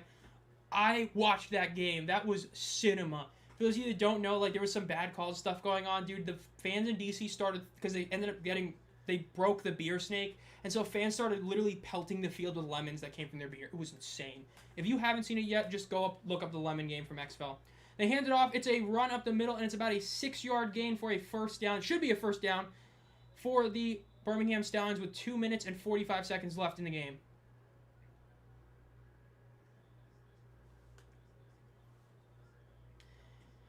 This is going to be very interesting. Again, with Louisville, they need to obviously be considerate with where they use their timeouts, but we'll see. I mean, hey, it was a smart call to make it a snake because, you know, be your snake, why not? Again, this is going to be where we're going to see if Chris Redmond really knows how to use these last 2 timeouts. Again, because you did this, if Birmingham scores a touchdown, you only need a field goal to send this game to OT. But we'll see what happens here. Ball is snapped. They hand it off. Cuts to the left. And he falls down and he slips, and it's going to be 2nd and 10. They might give him half a yard, but it's going to be that 2nd and 10. I better not see any lemons in the Battle Dome. I think his name, and the lemons completely turned the tables that game. The ending is going to be amazing. This is definitely going to be something. We might get an OT game the first game of the season. Remember, OT, for those of you that are new to the UFL, is very similar to college, but a bit different as well. There is no 25-yard thing. It is alternating 2-point conversions. Best of 3. If it's tied after the best of 3, it's sudden death. So we'll see what ends up happening there, but we are at the 2-minute warning of the first game, and this, again, has been a great game. Very much a borderline A-S tier game. I don't know for sure which one I'm going to put it at. Again, we'll have to see, but it's definitely up there.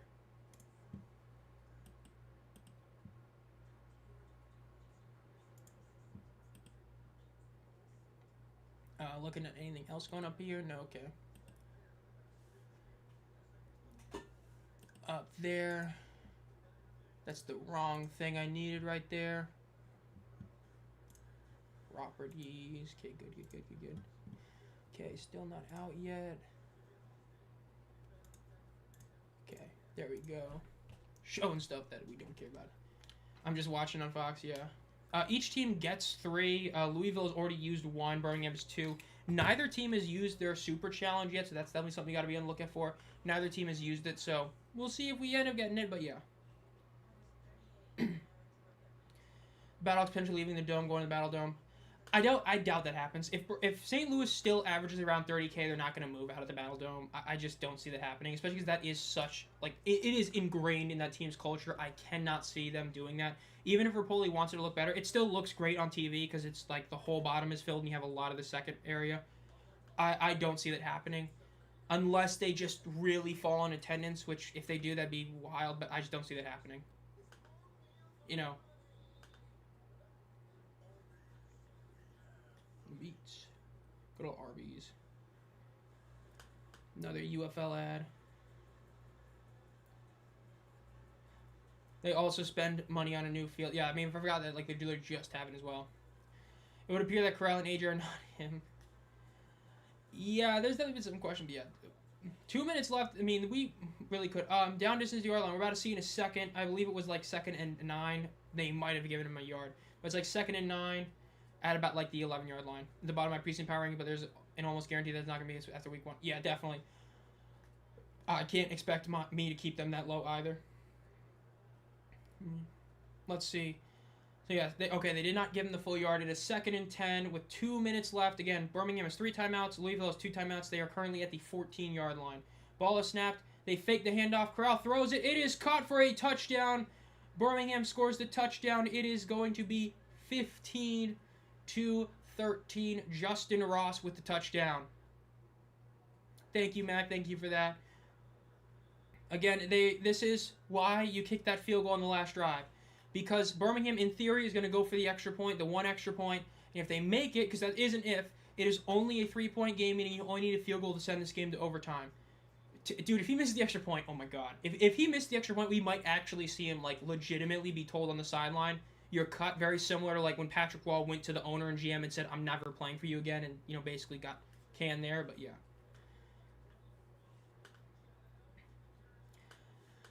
I think it's just one of those things, like I literally just went to a couple concerts, and I think a lot of it with fans leaving is, like, if you've gone to an event recently, you know how bad leaving the parking area is after, you know, the event ends. So some people would just choose to leave early. Again, it's debatable when you should do it, but you'll leave early to leave. Like, I went and saw somebody for, like, the 5th time this past, like, 2 weeks ago, so I already knew what they were going to do in overtime, so I ended up leaving when they started doing their encore because I already knew what it was going to be and I've seen it before. And I would rather not, like, wait 40 minutes to leave. Because, like, when I went to Martinsville a few years ago, oh, my God. I literally was stuck in parking for, like, 2 hours before we left. Kick is up. It is... he missed it! It was a doink! Oh, my God. He missed it. He doinked it. Oh, my God.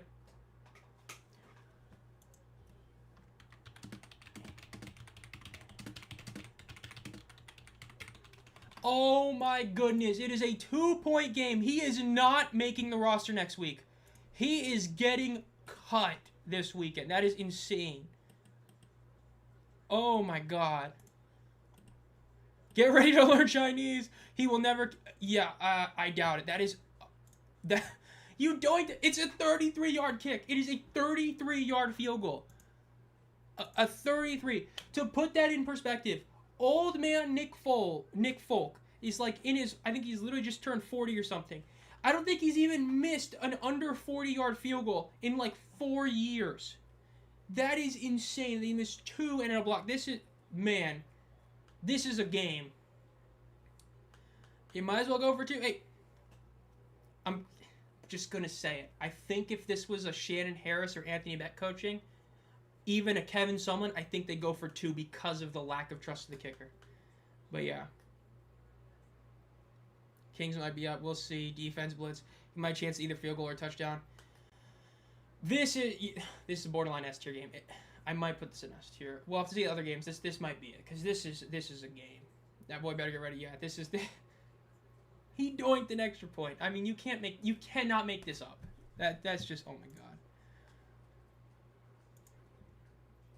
He is, yeah. They could hire a fan probably.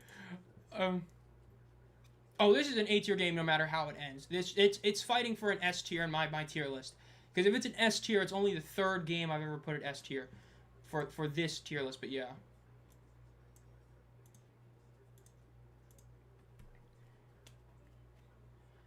This has been a great game, 1 billion %.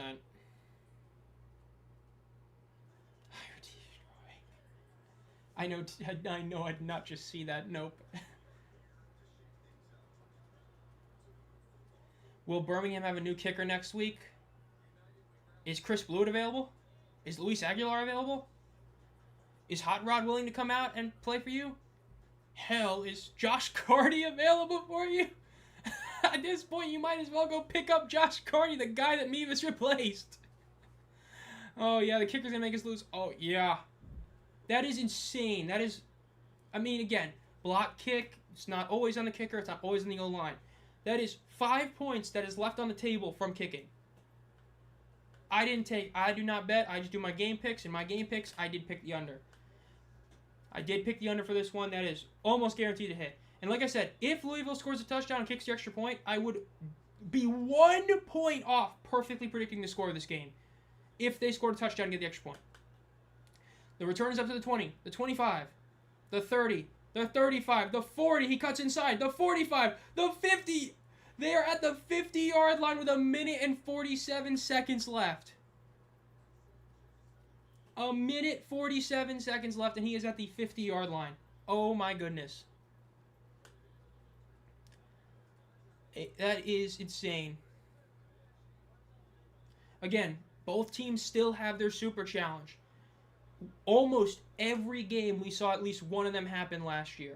Again, these are 2 coaches that are rookie coaches, so it's not super shocking we haven't seen it yet, but we're probably going to see one of them call a last-second Hail Mary call for a super challenge, so be on the lookout for that. 1st and 10 in shotgun. Ball is snapped. Looks to the left side of the field. Looks to the middle of the field. He's rolling to his right. He evades the sack. He keeps running. No flag. Rolls out to his right. He throws it deep, and it is incomplete, out of bounds. It was not a short kickoff. It was a decent kickoff. He just got a great return on there. Made one decent move and was able to get it. These low-scoring games are more interesting to watch. Great game to play. Especially because this isn't even like a low-scoring game as in like, oh, the offenses are playing badly. It's just like great, solid football. You have, insane play with the fumble at the 1-yard line by Birmingham. And so you have like some really great plays, it's saying.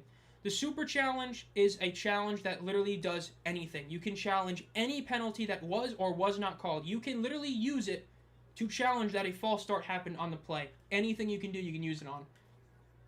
Ball is snapped. Bean looks in the middle of the field. Okay, this is going to be intercepted. That is game over in theory. It is intercepted by Birmingham with 1 minute and 27 seconds left. There is a flag. This should be offensive holding. Now, there is going to be a super challenge here. Now, will it be a legit one? No, but we have seen historically that there are always super challenges being thrown at this scenario. There's going to be a super challenge thrown. Redmond is looking. He's going to throw it on something. It probably won't work. In all likelihood, this is game over, but you never know. Because in best case, it's offsetting penalties, reset the down. Because that was pretty clear offensive holding. That was just a not super great throw in that scenario. Yeah, deep throw to the left. He just kind of... It's just a little bit underthrown there. Let's see. Can they maybe challenge for DPI? Maybe. I don't know.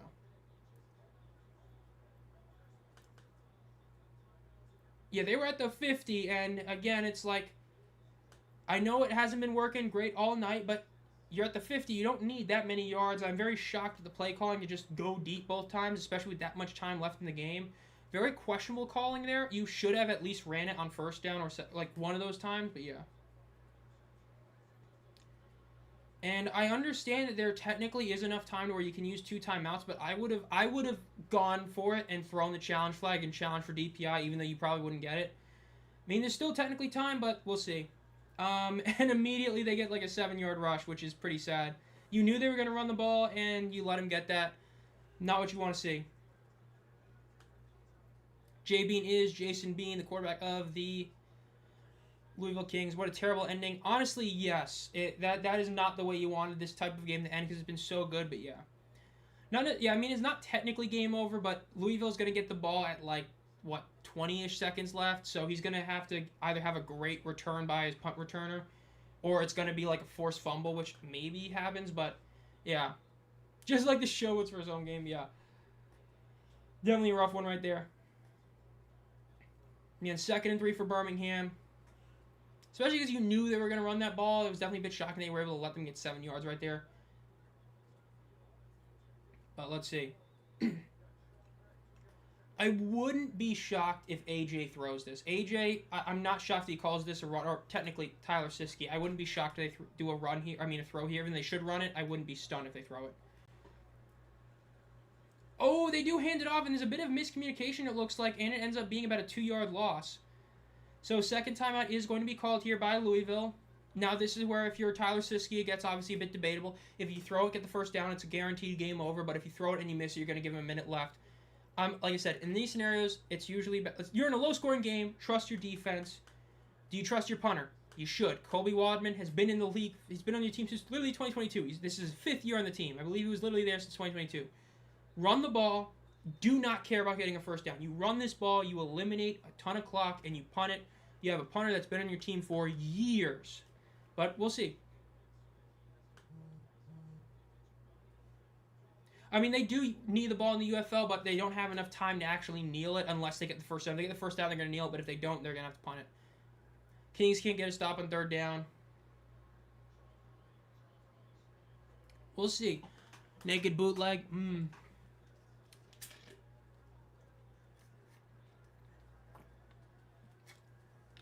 3rd and 5. They're lining up in shotgun. Ball is snapped, and they do hand it off. But it's okay, Corral had it, and he ended up slipping. That's like the 4th time he slipped, like actually slipped. So Louisville will get another chance to win this. Now, they're going to get the ball back with about 30-ish seconds left. Oh, the clock stopped? Yeah, why'd they stop the clock? Okay, there we go. Okay, yep, so yeah, they're going to get the ball back with about 30 seconds left with the return. In theory, if you get either a bad enough punt or a good enough return, you'll already be in the range for field goal. But this is pretty insane. Remember, the UFL does have college rules with first downs. If you get a first down, clock stops until it is lined up again. It's like college. So a minute in the UFL is a lot more than a minute in the NFL. But, let's see.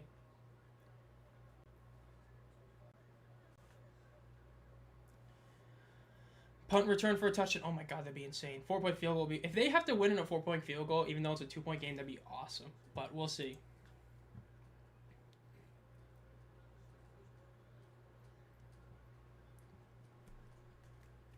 Fourth and 7. Yeah, they're going to just call the time with 1 second left. So 32 seconds left officially in the game.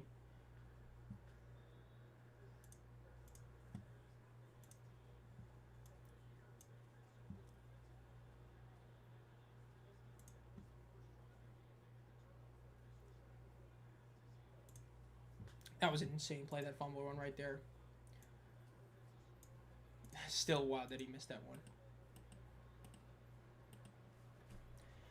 But we'll see how this ends. Again, there's about 30 seconds left. It is a 3-point field goal wins the game. A field goal wins it for Louisville. They got to get either a good punt return, a bad punt, or just have an insanely good offensive play, which is very debatable with it. Again, if somebody is going to make a play, you would probably expect it to be the guy right over here in Lucky Jackson, but you never know for sure. So let's find out. 4th and 7, they are punting. They are punting pretty far back, so this, in theory, barring an insane punt, should be in decent field position. That's a decent punt right there. Ooh, maybe not. Okay, it's an punt. It looks like it went out of bounds about the 46-yard line, the 44-yard line. So they're almost identically where they were last time. So they really only need like 15, 20 yards to be in legitimate field goal range. You got really 2, maybe 3 chances to get 15 yards is about what you got. Honestly, Birmingham should be up. Yeah, kicking is definitely underrated. It's, I mean, hey, their kicker's gone, I bet. Yeah, again, with the first down rule, you just need a first down, then you can immediately spike it. So in theory, they've got about 3, maybe 4 chances to get 15 to 20 yards to then kick the field goal. So let's see if they can do it. Can they make up for the interception? Because if they win the game off this is probably S tier game to have this sort of ending, but we'll see. And Bean, I trust. How long was the punt? The punt wasn't super long. I think technically it was about like 30-something yards. Not the worst punt in the world. It was 32 yards exactly, yeah. Ball is snapped. Bean is pressured. He's rolling out to his left. Bean, you can't do this. Oh, my God. Jason Bean goes down. That is what you call bad quarterback play. They got to go now. They got to get lined up. They only got 7 seconds. And looks like there was a timeout called by Birmingham, looks like. Yes, Birmingham called timeout. Looks like they were probably going to get hit for some penalty of a guy being offsides, not understanding, hey, you got to get in the line. So, yeah. I've lost so much points. Honestly, yeah. That ending right there, that is on. I mean, Bean played solid up until then. That is a sack you cannot take. That is one of those types of plays that if you make that kind of play, you're not going to be in the NFL. Respectfully, that's the kind of play you cannot make. In that scenario, you understand you only have 25 seconds left to work. If you take a sack, you are guaranteed a loss because now you literally need to, in 3 seconds, get a 16-yard play to allow your kicker to kick like a 60-something yard field goal because then you might have enough time to spike it with 1 second left. So you're probably just screwed here. Definitely a very bad ending for Bean right there, the bad interception. He basically ended up playing a really solid game until the very end. Yeah, AJ was not happy with that. 2nd and 16, 5 seconds left. Ball is snapped. Pass over the middle. He's got to pitch it back. He does. He tries to pitch it, but nobody's around and is down, and that is game over. The Birmingham Stallions have won 15-13 for game 1 of the 2026 UFL season.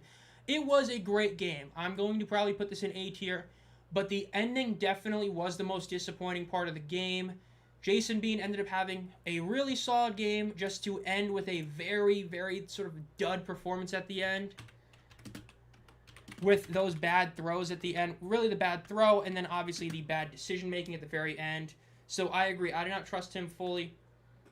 They ended up calling a timeout because the way it looked is because they were celebrating. If Bean had snapped the ball and, well, snapped it in general, it would have been a free play. It would have been offsides. So he ended up calling a timeout to negate that penalty because that penalty would have made it just even, like, a lot harder for them. So that's what they ended up doing with that. So that's why he ended up calling a timeout. He did not want to take a penalty that would have, you know, given them a free extra play and all that. So, yeah. Yeah, that ending was definitely pretty wild. Awesome game with an okay ending. A top 10.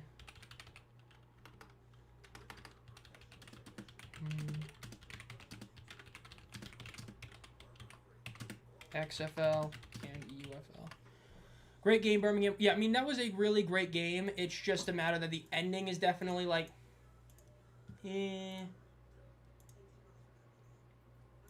But yeah, I mean that was a really good game. Just a very weird ending. Yeah, I mean I do agree to that. Like Louisville looked a lot better than I think a lot of people expected. The biggest things are going to be the very end and the end of the first half, right? Losing that ball, the fumble at the 1 yard line is insane. Because you got to understand, like, you got 5 points essentially for free. 5 points that Birmingham couldn't put up because of their kicker. And you ended up losing that touchdown. If you score that touchdown and get the extra point, it doesn't even matter about the kicks because then it's a true tie game. So it definitely really hurts for them. That was definitely a really sort of weak ending at the very end, especially with Bean, because that ending is just, you know, the ending was a bit rough, but it is what it is. But let me look at this because I do have this news. Okay, then, so I guess perfect timing for this in a sense. I think I can post links in here. So for those of you that do care about this, please tell me this works in here. It does. Okay, that is the link to the article that just got posted on AFN. That was for an interview I did with Shannon Harris. Asked him a couple questions. So if you want to go look at that when you can. Thank you, Carr, for this $5 donation. It definitely was a fun one. This is a really fun opening. Like, in terms of overall stream, is the most, like, the best overall stream. Consistently 40 to 60 live viewers. I'm pretty sure we were, like, the #1 UFL live play on here, which is insane. Massive thank you for everyone who has been here from, you know, years ago, like Nope, Carr, G-Man, and all that. Thank you all guys that are joined today, that this was your first stream. Again, if you don't know, every week we do 2 live play-by-plays, the Friday Night Football game, and then a second one that is voted on by community heroes, the $299 tier. We do a power rankings video every single week. We do a week review video every single week, a game picks video every week, and an episode of the Second and Sixth podcast gets posted every week as well. So we got all of that content that comes out every single week during the season. Again, this was a really fun first game, an insanely good game. It's just, it is a bit of a shame that the ending ended the exact way it did, but still was a wild game, a lot closer than most people assumed. Yeah, the attendance numbers of 14,000 is insane. The fact is, again, if you eliminate St. Louis, that it is literally the 4th best last year. Not counting St. Louis is a crazy number to have for this one. So we'll definitely see if we can keep that up with the next 3 games this weekend. We'll see how good St. Louis does in their season opener. Can they hit another 30K? Or can they, you know, do even better than 30K? Do they hit under 30K? We'll see how they end up doing. I think estimations worth like 31. Yeah, this was 14K. This one, they didn't break the attendance record. They fell 600 short. But they had 14K. And that 14K number would have been 4th last year, not counting St. Louis. There was 1 San Antonio game, 1 DC game, and 1 Michigan game that would have been better. But that's an insane number for this one.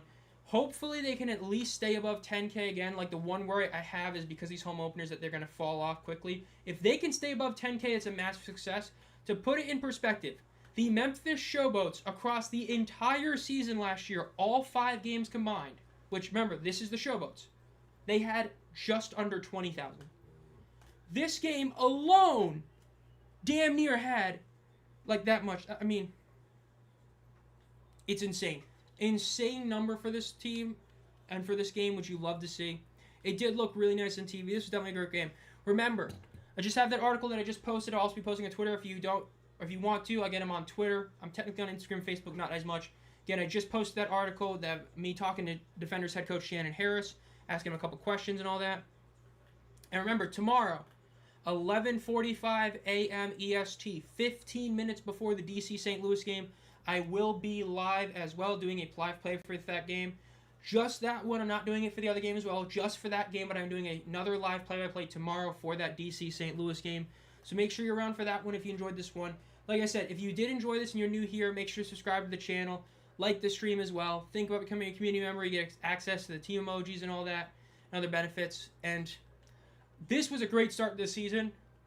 If this is what we're going to get for the rest of the year, man, 2 thumbs up. Insane. Insanely good one. I hope you guys all have a great night. I hope I see a lot of you guys tomorrow for that game. That game tomorrow, I believe, is on ESPN, so if you need to watch it, you can watch it there. Again, I want to thank Carr, Weedy, and G-Man for the donations. Very much appreciate that, especially for this being the first game of the season. Definitely love to see that. Thank you all for your support. And again, thank you, both Carr and G-Man, who are members, as well as everyone else, WV and everyone. And as always, guys, have a great night, and I will see you